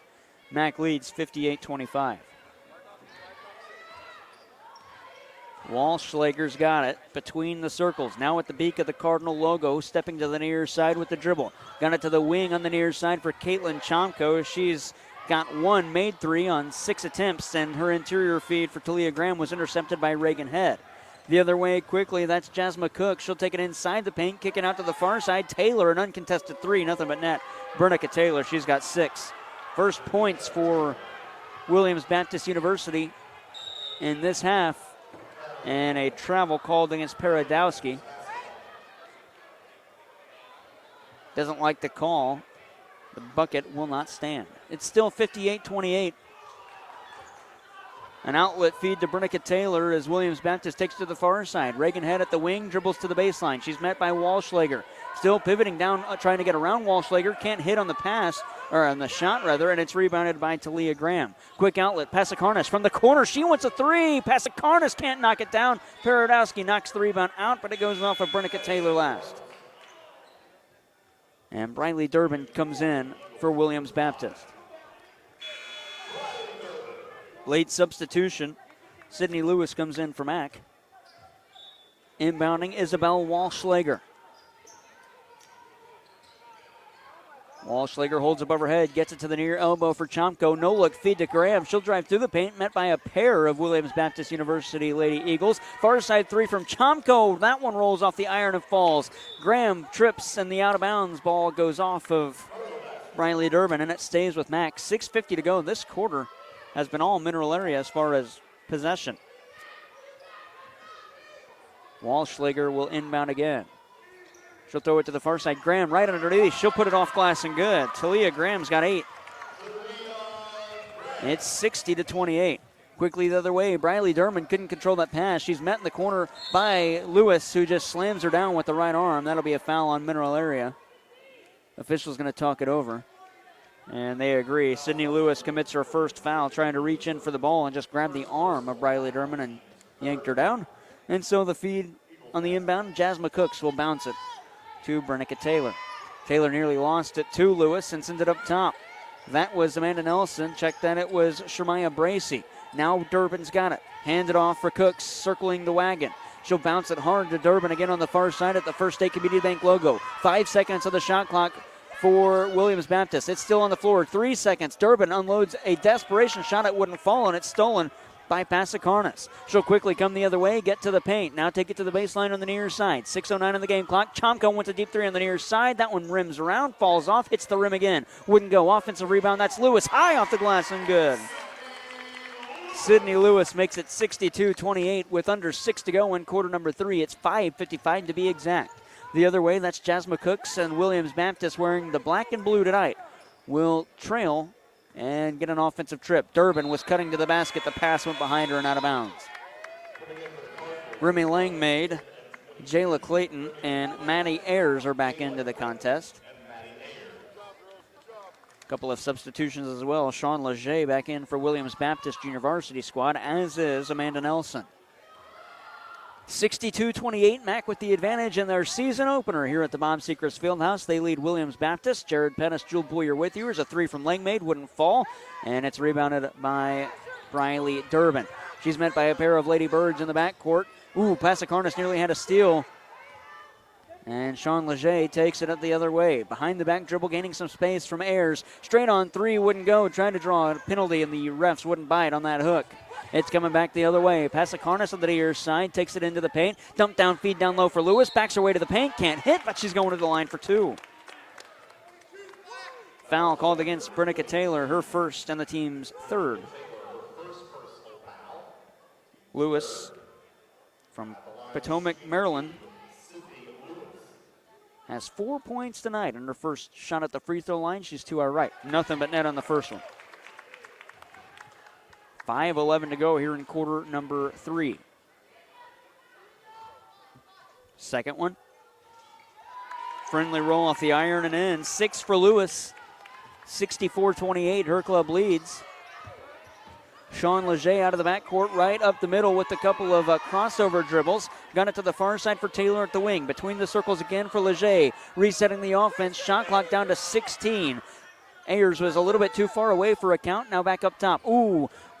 Getting away with the walk was Durbin. She'll unload a shot and miss everything. Pasikarnas was there. She'll get around Durbin. It's 4-on-1 the other way. Dip down feed. That's Lewis high off the glass. Odd angle shot, but she gets her own rebound. She'll go back into the paint. Wide open on the far side was Clayton. She wanted it. Instead, Lewis takes it to the cup, is fouled, and will go to the line for 2 more.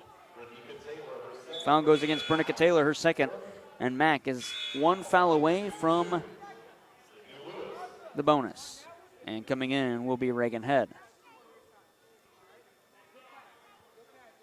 Lewis is 2 for 2 rather tonight. First one on this trip. Good. 7 points for Lewis. She wears jersey number 40 for Mineral Area.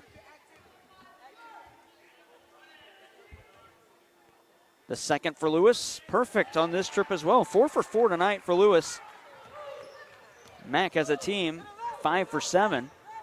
Annalise Driscoll will come in just a minute for Mineral Area. Now she will, as the pass from Sean Leger trying to find Shemaya Bracey in the far corner. She couldn't collect it, and it goes out of bounds. 66-28, Mac's leading with 4:28 to go.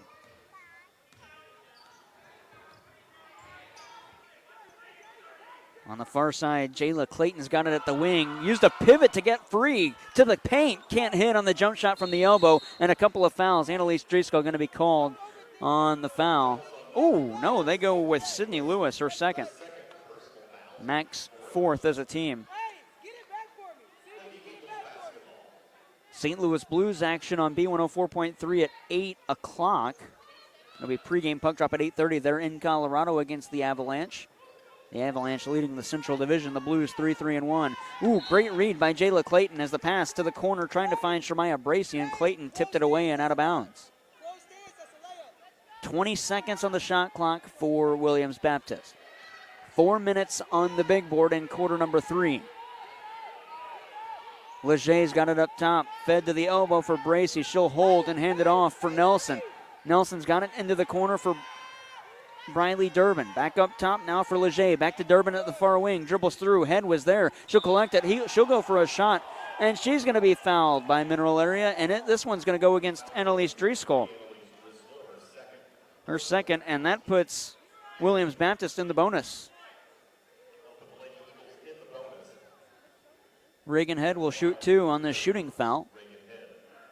First one, no good. It rolled right over the iron, got the back, and just popped out. Man, an unfriendly bounce here at the Bob Seekers Fieldhouse for the unfriendly team, the Williams Baptist Lady Eagles. Second one up, second one good. Splitting the trip is Head. She's got 3 in the contest, and Mineral Area leads 66-29. 3:40 to go in quarter number 3. Ayers feeds to a streaking Driscoll. Can't hit. Offensive rebound. That was Lewis. Kick out straight on 3. Lang made. That one's no good. Driscoll can't get the rebound this time, and it's collected by Sean Leger.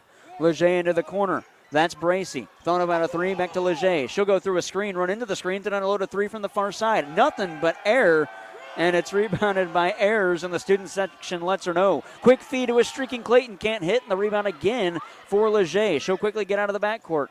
Beg your pardon, that was Bracey, and a foul called against Mineral Area. It's Maddie Ayers. That is her 4th.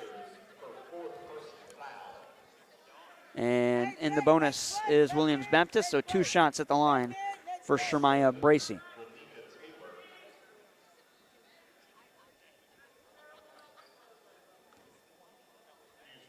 Bracey at the line tonight. First one is no good. Bracey is a 5'6" freshman from Arkansas.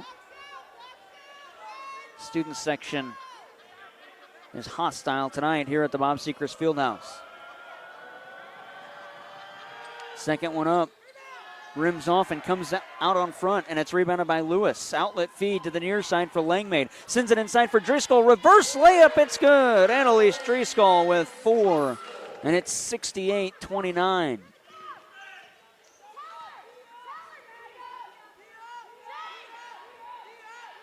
Between the circles, Briley Durbin's got it for Williams Baptist. 2:45 to go in quarter number 3. Here's a strip of the ball by Langmaid, and she'll take it away. Spot up on the near side, hold above her head, feed inside to Driscoll, all alone in the paint. She'll put it off glass and in.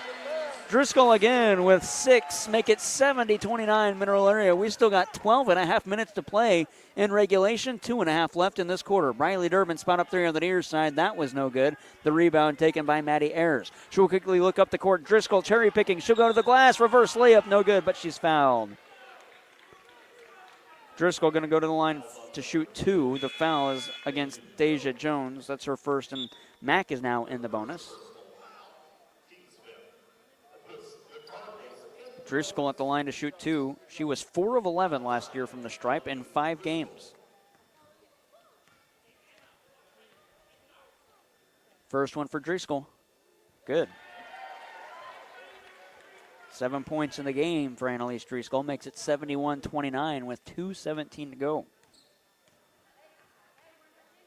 Second one. No good. The rebound is corralled by Durbin. Over the back called against Jayla Clayton. Her second. And we're going to walk it down for 2 free throws. A second ticked off the clock. Now down to 2:16, 71-29. Mac with the hefty advantage.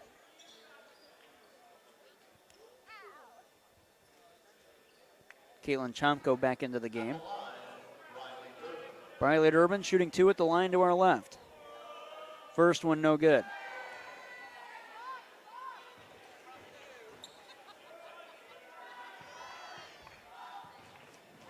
Second free throw from Durbin. No good. The rebound, Durbin collected it. Trying to get around Chomko. Chomko's got her hand straight up. Durbin can't hit, and Chomko is called for a foul. That's the second on Chomko, and Durbin will go to the line to shoot 2 more. 2:15 to go, 2 seconds ticked off the clock that time. Durbin went 0 for 2. She's getting 2 more. First one, that one's good. Durbin's got 3 in the game, make it 71-30, and she's trying to make it a 40-point differential with this one. She won't, and the rebound by Paradowski. Outlet now for Walschlager. She'll cross the timeline, get it to Driscoll on the near side in the corner. She's only taken 3 free three-point shots, but here's Chomko with one straight on. That one's going to bounce up and over the backboard. 71-30, 2:04 to go, and the ball back into the hands of Williams Baptist.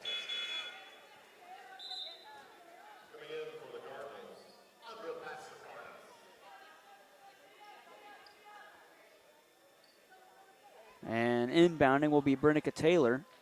Driscoll in, out Chomko. Check that it was Pasikarnas into the game. Outlet after the inbound, Clayton. Check that it's Deja Jones will cross the timeline, and Reagan Head has it between the circles. To the far side for Briley Durbin. Back to the near side, Deja Jones wanted a 3, instead goes to the far side. Deep 3, Amanda Nelson. That one falls off the iron, and Pasikarnas picks up a rebound off the bench. Pasikarnas the other way, trying to go coast to coast. No, to Paradowski off glass and in with the layup. Paradowski's got 8. And it's 73-30 Mineral Area. Amanda Nelson the other way, though, for Williams Baptist. Check that Briley Durbin. Her pivot was actually a travel. She couldn't plant the back foot.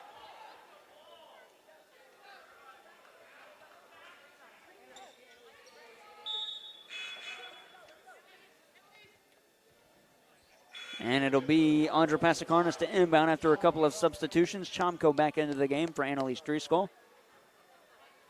Mac leads by 43. A minute 30 to go in quarter number 3 as we approach the second quarter break of the night. Here's a shot from Pasikarnas. Wouldn't fall. She wanted a foul, didn't get it. Then Paradowski couldn't finish, and it's rebounded by Brinica Taylor.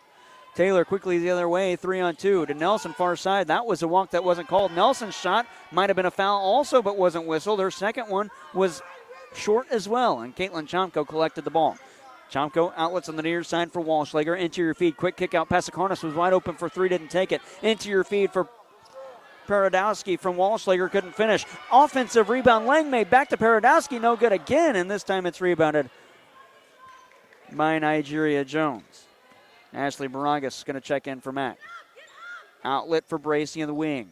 Up top, straight on 3. This one from Taylor. That one's short, and the rebound is offensive. Check that. Durbin knocked it away. That was Charity Pruitt who's in, and it's stolen by Pasikarnas, but she'll dribble off the arm of Taylor and out of bounds, so it'll stay with Mac on the offensive baseline to our right. And coming in, Ashley Baragas. She'll take the spot of Isabella Paradowski when a foul was called against Williams Baptist, so Pasikarnas will shoot 2. First one is good. She's got 6. Pasikarnas will get a second. No good, but Chomko's there for the offensive board. She'll dribble to the corner on the near side, kick it up top for Walschlager. Langmaid wants it all alone, far side. She'll hoist a 3. Oh, no good. Offensive rebound, Baragas off glass, can't finish with the putback, and it's taken off by Brinica Taylor. Taylor the other way, crosses to the near side with an angle through the timeline, out of the near wing. Head of the arc for Jones. 10 seconds on the game clock. That's a block going to be called against Mineral Area. And it looks like it's Langmaid, and that'll be her third. And with 9.3 seconds on the clock, Nigeria Jones will go to the line to shoot two.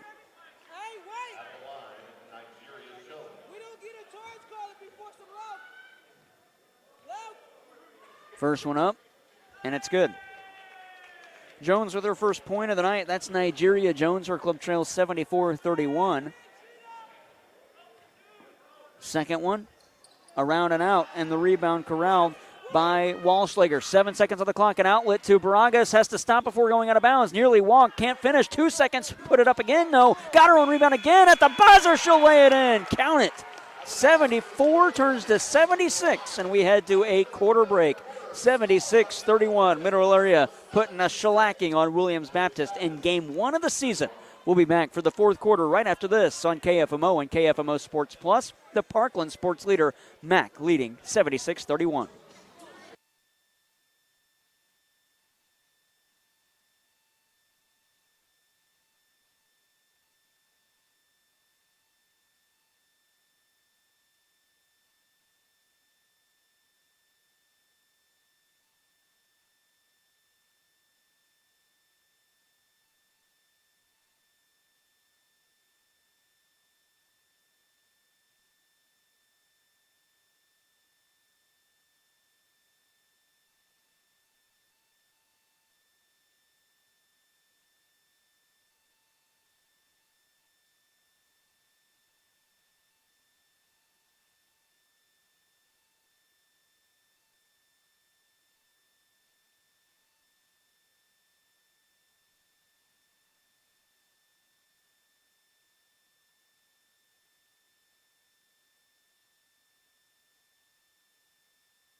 Well, we haven't even played a second in quarter number 4 as the inbound nearly ran out of 5 seconds, and then a quick timeout is called. We'll quickly step aside too. 76-31 still. Back to a timeout you go, and we'll be right back after this.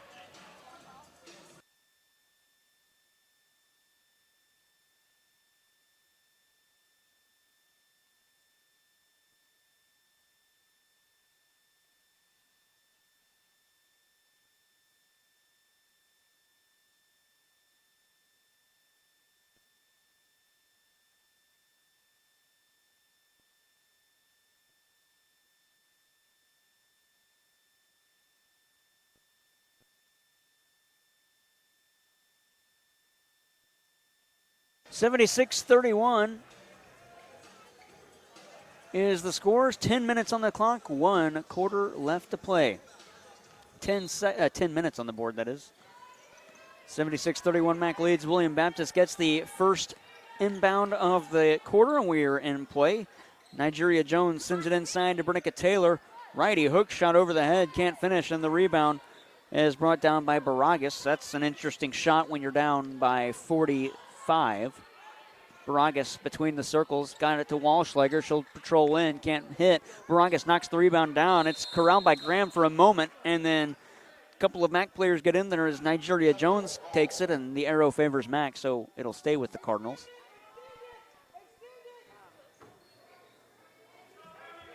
And it'll be Isabel Walschlager to inbound. Walschlager holds above her head, looking for somebody to get it into, does on the far side, but not to her team. It's stolen by Bernicky Taylor. She'll take it out to the far side. Taylor in the corner to the wing on the far side for Bracy, setting up the offense. To the near side for Charity Pruitt, the 5'4 freshman. To the near wing, Nelson wants a three from the near side, can't hit. Walschlager boxes out, Bracy and collects the rebound. Quick feed inside, looking for Clayton. It's deflected, and it'll stay with Mack as it goes out of bounds. Pesakarnas couldn't find the intended target.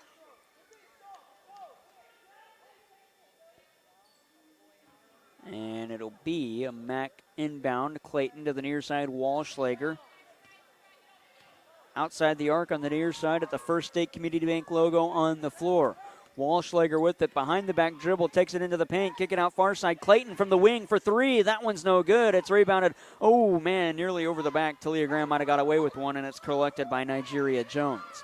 8:50 to go in regulation. Mack leads 76-31 to the far side. That's Bracy out on perimeter. Now between the circles, dribbles to the near side. Pruitt wanted it, got it, and she'll circle the wagon up top. Swing it to the near side for Amanda Nelson.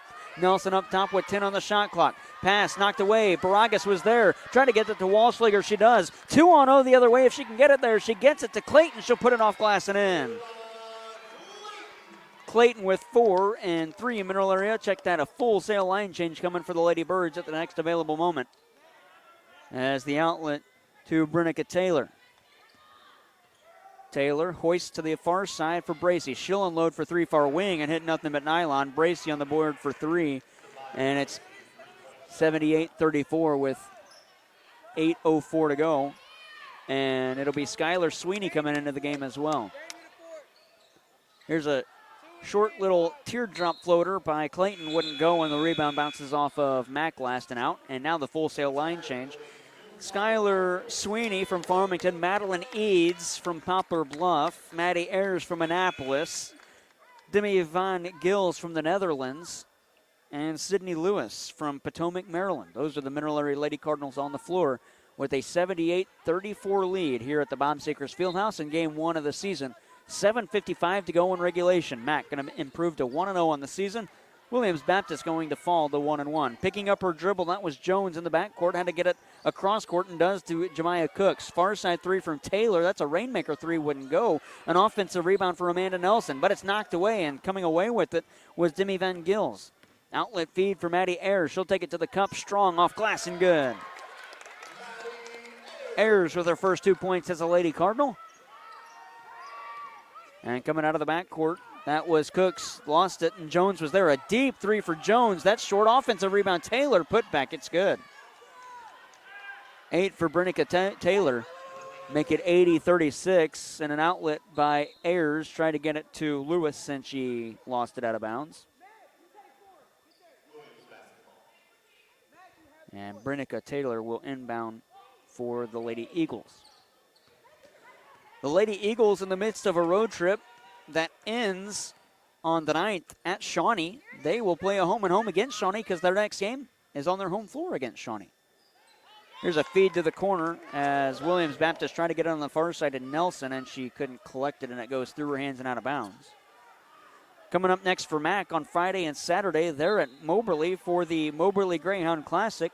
They'll play Lincoln Trail and Vincennes Friday and Saturday. Our next broadcast for Mineral Area College basketball is on the 8th with a doubleheader as Ayers lays this one in. It's 82-36 with 6:40 to go. The next time we see either of the MAC basketball programs, and the first time we see the men, is November 8th at Southwestern Illinois. Our coverage will start at 4:30 that day with a 5 o'clock and 7 o'clock tip-off from Southwestern Illinois College. Running through the paint, Taylor was wildly dribbling, and she lost it to Skylar Sweeney. Sweeney behind the back dribble, but she couldn't corral. Interior feed for Lewis. She'll put it off glass and good, and the foul and the assist from Maddie Ayers. Lewis with 10, the and one coming.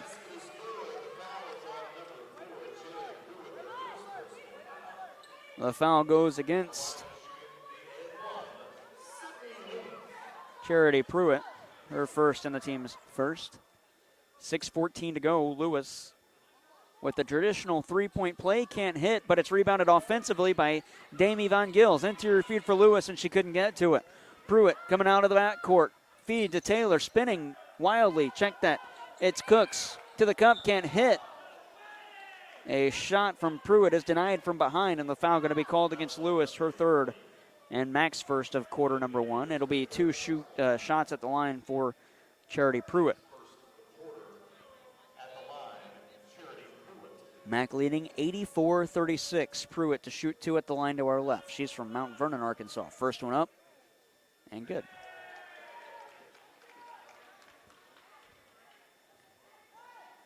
Pruitt will get a second. That's her first point of the night.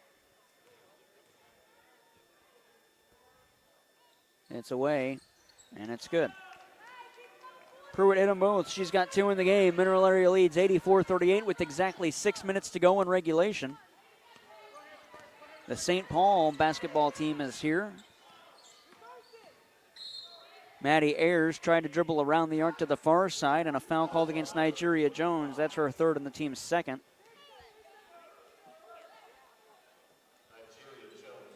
5:50 to go in regulation. Eads inbounds to Ayers, head of the arc. She'll take it through. Lone might have got away with the walk. Sweeney wanted a 3. She'll pump fake, dribble in with the higher percentage chance, and she'll hit. Skylar Sweeney with her first points as a Mineral Area Cardinal. Had over 1,000 in her career at Farmington. Collects her first 2 here at the junior college level. Skylar Sweeney following in the shoes of Briley Palmer, a Farmington Knight, to play at Mineral Area College. Straight on 3 at the other end. That was Bracy, couldn't hit, and it's rebounded by Mack and an outlet now for Ayers. Ayers on the near side, got it into the wing. We will see a substitution for Mack. Interior feed for Lewis. She'll go for a shot and lose it, then step out of bounds as she collects it, but it is out of bounds first by Williams Baptist. It'll be Mack ball. Remy Langmaid checks back in for the Birds, and she'll inbound. Langmaid takes the spot of Maddie Ayers. Langmaid inbounding with 5:08 to go in regulation. 16 on the clock before the clock even starts, though. A 3 from the far side. Eads hits. 5 minutes left to play in regulation, and Mineral Area extends the advantage now at 89 to 38. A shot wouldn't go, and it's out of bounds. And Madeline Eads will inbound. Eads inbounds to Langmaid. Jared Pettis, Jewel Boyer about to ramp up the game as through a screen, Eads gets it far side. Langmaid wants it in the corner. She'll get it. She'll unload. She'll hit. Remy Langmaid with 3 more. She's got 12. A 3-point shot was made, and Mack leads 92-38, trying to put up 100 in their season opener.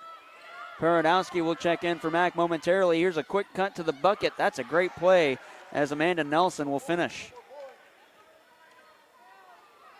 And Sydney Lewis inbounds to Remy Langmaid. Langmaid leading the scorers tonight on both sides. She's got 12. To the near side for Van Gils. Interior feed for Lewis. Wild shot, and she hits. 12 for Lewis, 94-40. The other way, it's Williams Baptist. Cooks has it, swings it to the near side. Nigeria Jones for 3. That one's good from the near wing. She's got 4 substitutions with 3:50 to go. Paradowski comes in for Mack, and Reagan Head in for Williams Baptist. Madeline Eads will inbound on the far side, and she'll get it to Remy Langmaid. Langmaid's got 12 in the game, 94-43. She'll spot up from deep, and she'll hit straight on. Wow. Langmaid with 15. That was out of my range. Pass to the near side is Williams Baptist. It was stolen by Paradowski. She'll come the other way. Outlet. She's got Eads with her. Paradowski to the cup herself. Lays it in. Paradowski with 10. It's 97-43 in Mineral Area with 3.5 to go. The other way, that's Charity Pruitt. Swing it into the paint, but Skylar Sweeney steals. Sweeney looks behind her. It's 3-on-1 the other way, 4-on-1. Sweeney going to go to the cup, coast to coast. Sweeney lays it in. 4 for Sweeney, and Mineral Area's broke 100. They intercept, diving for it on the floor. On the floor is called, and a whistle, a foul going against Reagan Head, her third and the team's third. Mack will get it back. Head with her third. It's also the third for Williams Baptist. 3 minutes exactly to go, and Elise Driscoll as well as Maddie Ayers come back into the game. 101-43. Ayers will inbound on the baseline, left of the lane to our right. Ayers floats it to Maddie Eads. Between the circles, Eads to the far side, and a foul whistled on Sean Leger. That's her third and the team's fourth. And Mack a foul away from being in the bonus. Quick inbound. Ayers has it in the center circle. 2:55 to go to the near corner. Sweeney, 1 out of 3. She'll dribble in. Ooh, might have got away with the walk. Hook shot with the left hand. Sweeney put it over her head. She's got 6 late. 103 to 43. Mack leads again, or leads even larger now. Wild dribble through the paint. That was Jones. It was knocked away. She got it back. At the far wing, that was Leger, and she'll get it back after handing it off to Jones and does again. 12 seconds on the shot clock for Williams Baptist. Wild spin through the paint. It's knocked away from behind by Driscoll. Sweeney in the backcourt with 2:20 to go. Ayers will cross the timeline. Eads wants a 3 far side. She can't hit it. Bounces off. Offensive rebound. Driscoll swing move back to the basket. Couldn't get it. Got the own rebound. Everybody stopped. She didn't. Ayers straight on 3. That one's good. Nothing but net. Maddie Ayers has 7. What a game for Mineral Area to start the season. The Bob Seekers Fieldhouse loving it tonight. 106 to 43 with 1:59 to go. On the far side, though, Destiny Williams will unload a Rainmaker. That wouldn't fall. Ayers with the rebound. That's going to be a hard foul. Leger with her 4th, and Mack is in the bonus. We'll walk it down and shoot 2. 1:51 left to play in regulation. Again, Mack will go to Moberly for the next 2 against Lincoln Trail and Vincennes in the Moberly Greyhound Classic. 106 to 43. Mack leads. Ayers with her first. No good. She averaged 18 points a game for South Iron last year. Collected over 1,000 points. 1,650 points to be exact. She couldn't hit on the second, and it was rebounded by Briley Durbin. Durbin's pass knocked away by Ayers, but collected by Deja Jones. She'll unload from the far wing. Can't finish, and it's brought off the boards offensively. Kick out. Deja Jones again. She wanted a 3. Instead, kicks out for Durbin. Pump fake on a 3. Interior feed for Reagan Head. Circles to the paint. Her shot wouldn't go. She's fouled by Driscoll. That's her 3rd and the team's 2nd. And that'll put Reagan Head at the line to shoot 2 on the shooting foul. She's got 3 points tonight. 1:28 to go in regulation. Mack leads 106 to 43. And unlike the high school side, there is no running clock in the 4th quarter. First free throw, good. Head's got 4 in the game. She will get a second. It's up and away and good. 5 for Head makes it 106 to 45. 1:25 to go, and Ayers will get across the timeline, take it to the cup, and then kick it back out for Eads. She'll have a lane to the basket. Nobody defending for Williams Baptist. And Eads lays it in. She's got 5, and it's 108-45. Mack now ahead with 1:10 to go. Interior feed for Head. She'll get around Driscoll, put it up, but underneath the basket, and that's no good. Outlet feed for Mineral Area. Van Gils to the cup, can't hit, and a foul, and Mack is in the bonus, but it's a shooting foul. Van Gils will go to the line to shoot 2 more. The foul goes against Briley Durbin, her 1st. With exactly 60 seconds to go in regulation. First one for Van Gils, no good.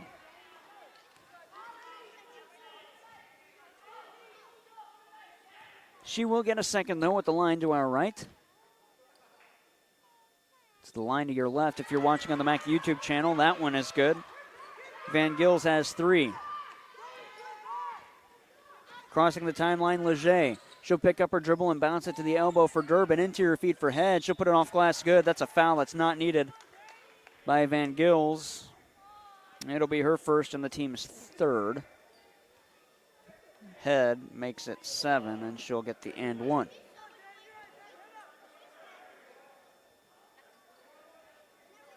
Reagan Head's got 7, trying to make it 8. 51 seconds to go. Mineral Area leads 109 to 47. The and 1 is good. Make it 109-48. With under 45 seconds to play, Ayers will cross the timeline to the near side. Here's Madeline Eads. She lost it to Deja Jones all alone the other way. Jones will put it off glass and good. Deja Jones with 5. Mack the other way. Annalise Driscoll with 33 seconds on the clock. She'll get it to Maddie Ayers. Mack will have to run a play as the shot clock will expire. The differential of 5 seconds. Eads has it on the near wing. Eads to the foul line. Kick out Van Gills to Sweeney in the corner. She pump fake from a 3. Got it up top. Van Gills will unload straight on. Can't hit. Offensive rebound. That's Driscoll with a 10 on the clock. It wouldn't go and head on the outlet. Reagan head the other way. To the far side into the corner, that's Leger. She'll take a 3, can't hit. The rebound knocked away, and Ayers has it with 2 and 1, and that'll do it. Mineral Area going to win. 109-50 is the final score. 109-50. Mineral Area wins by 59. We'll take a break. The Hubs Pub and Grill postgame show coming up after this. We'll hear from the head coach of Mineral Area, Briley Palmer. 109-50. Mac 1-0 on the season.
Joining the Hubs Pub and Grill postgame show by the head coach of the Mineral Area Lady Cardinals, Briley Palmer, 109 points in the first game of the season. Is that where the offense is going to be at this year? Well, I'd like to think so. You know, it's funny.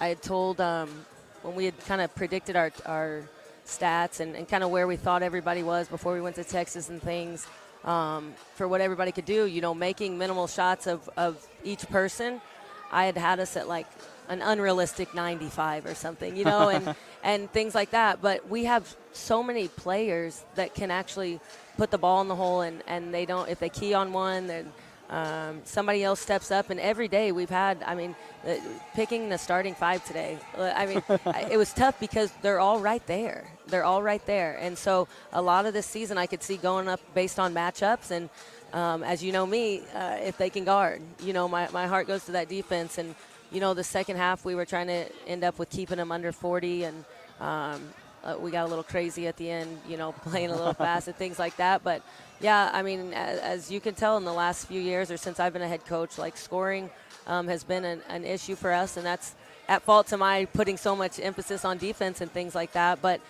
this year I think we got both sides of it, and it's exciting as a coach to see, you know, what we can add maybe sooner than we have been in the past.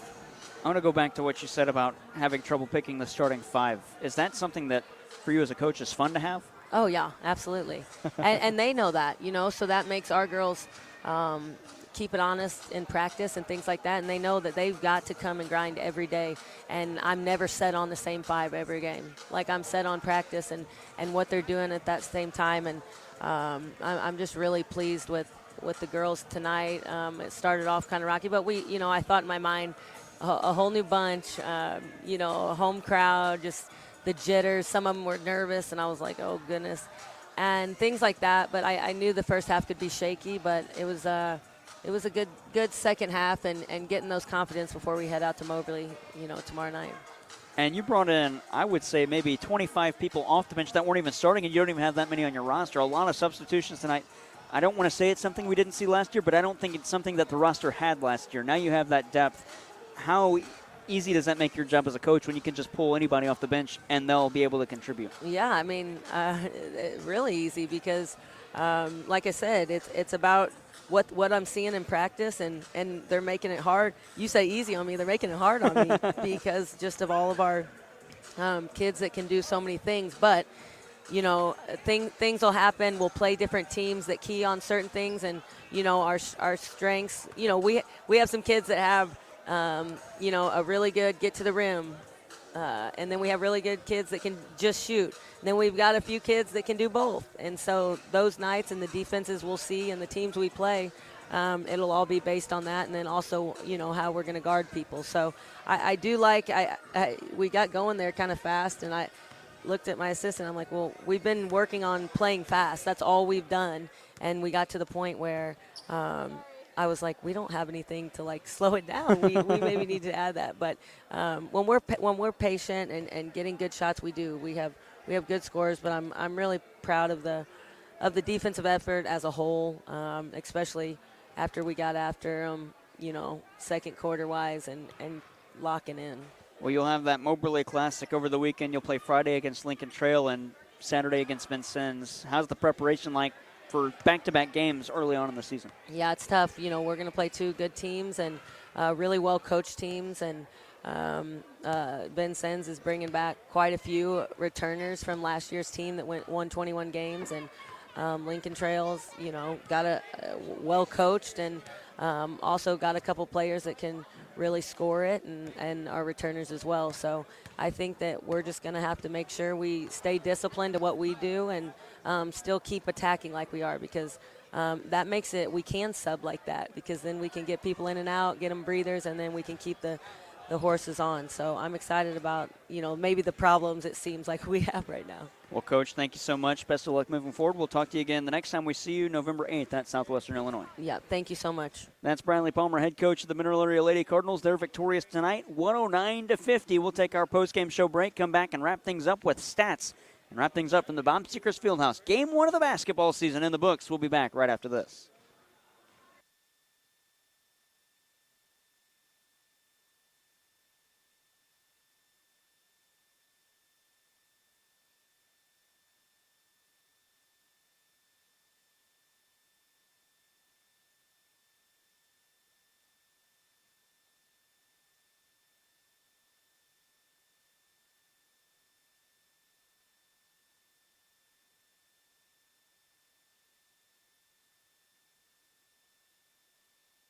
Score 109-50. Final game stats. Remy Langmaid led Mineral Area with 15 points. They get 12 from Sydney Lewis off the bench, 10 from Isabella Paradowski off the bench, and 11 from Caitlin Chomko. Mack then gets 8 from Audra Pensacarnas and Talia Graham, 7 from Isabel Walschlager, Maddie Ayers, and Annalise Driscoll, 6 from Skylar Sweeney. In fact, every eligible player from Mineral Area scored. Skylar Sweeney had 6. You got 6 from Ashley Baragas, then 5 from Madeline Eads, and 4 from Jayla Clayton, 3 from Demi Van Gils. I believe that's everybody for Mineral Area. They win at 109-50. For Williams Baptist, their leading scorer, it's Jasmine Cooks with 10. She had 10 in the first half.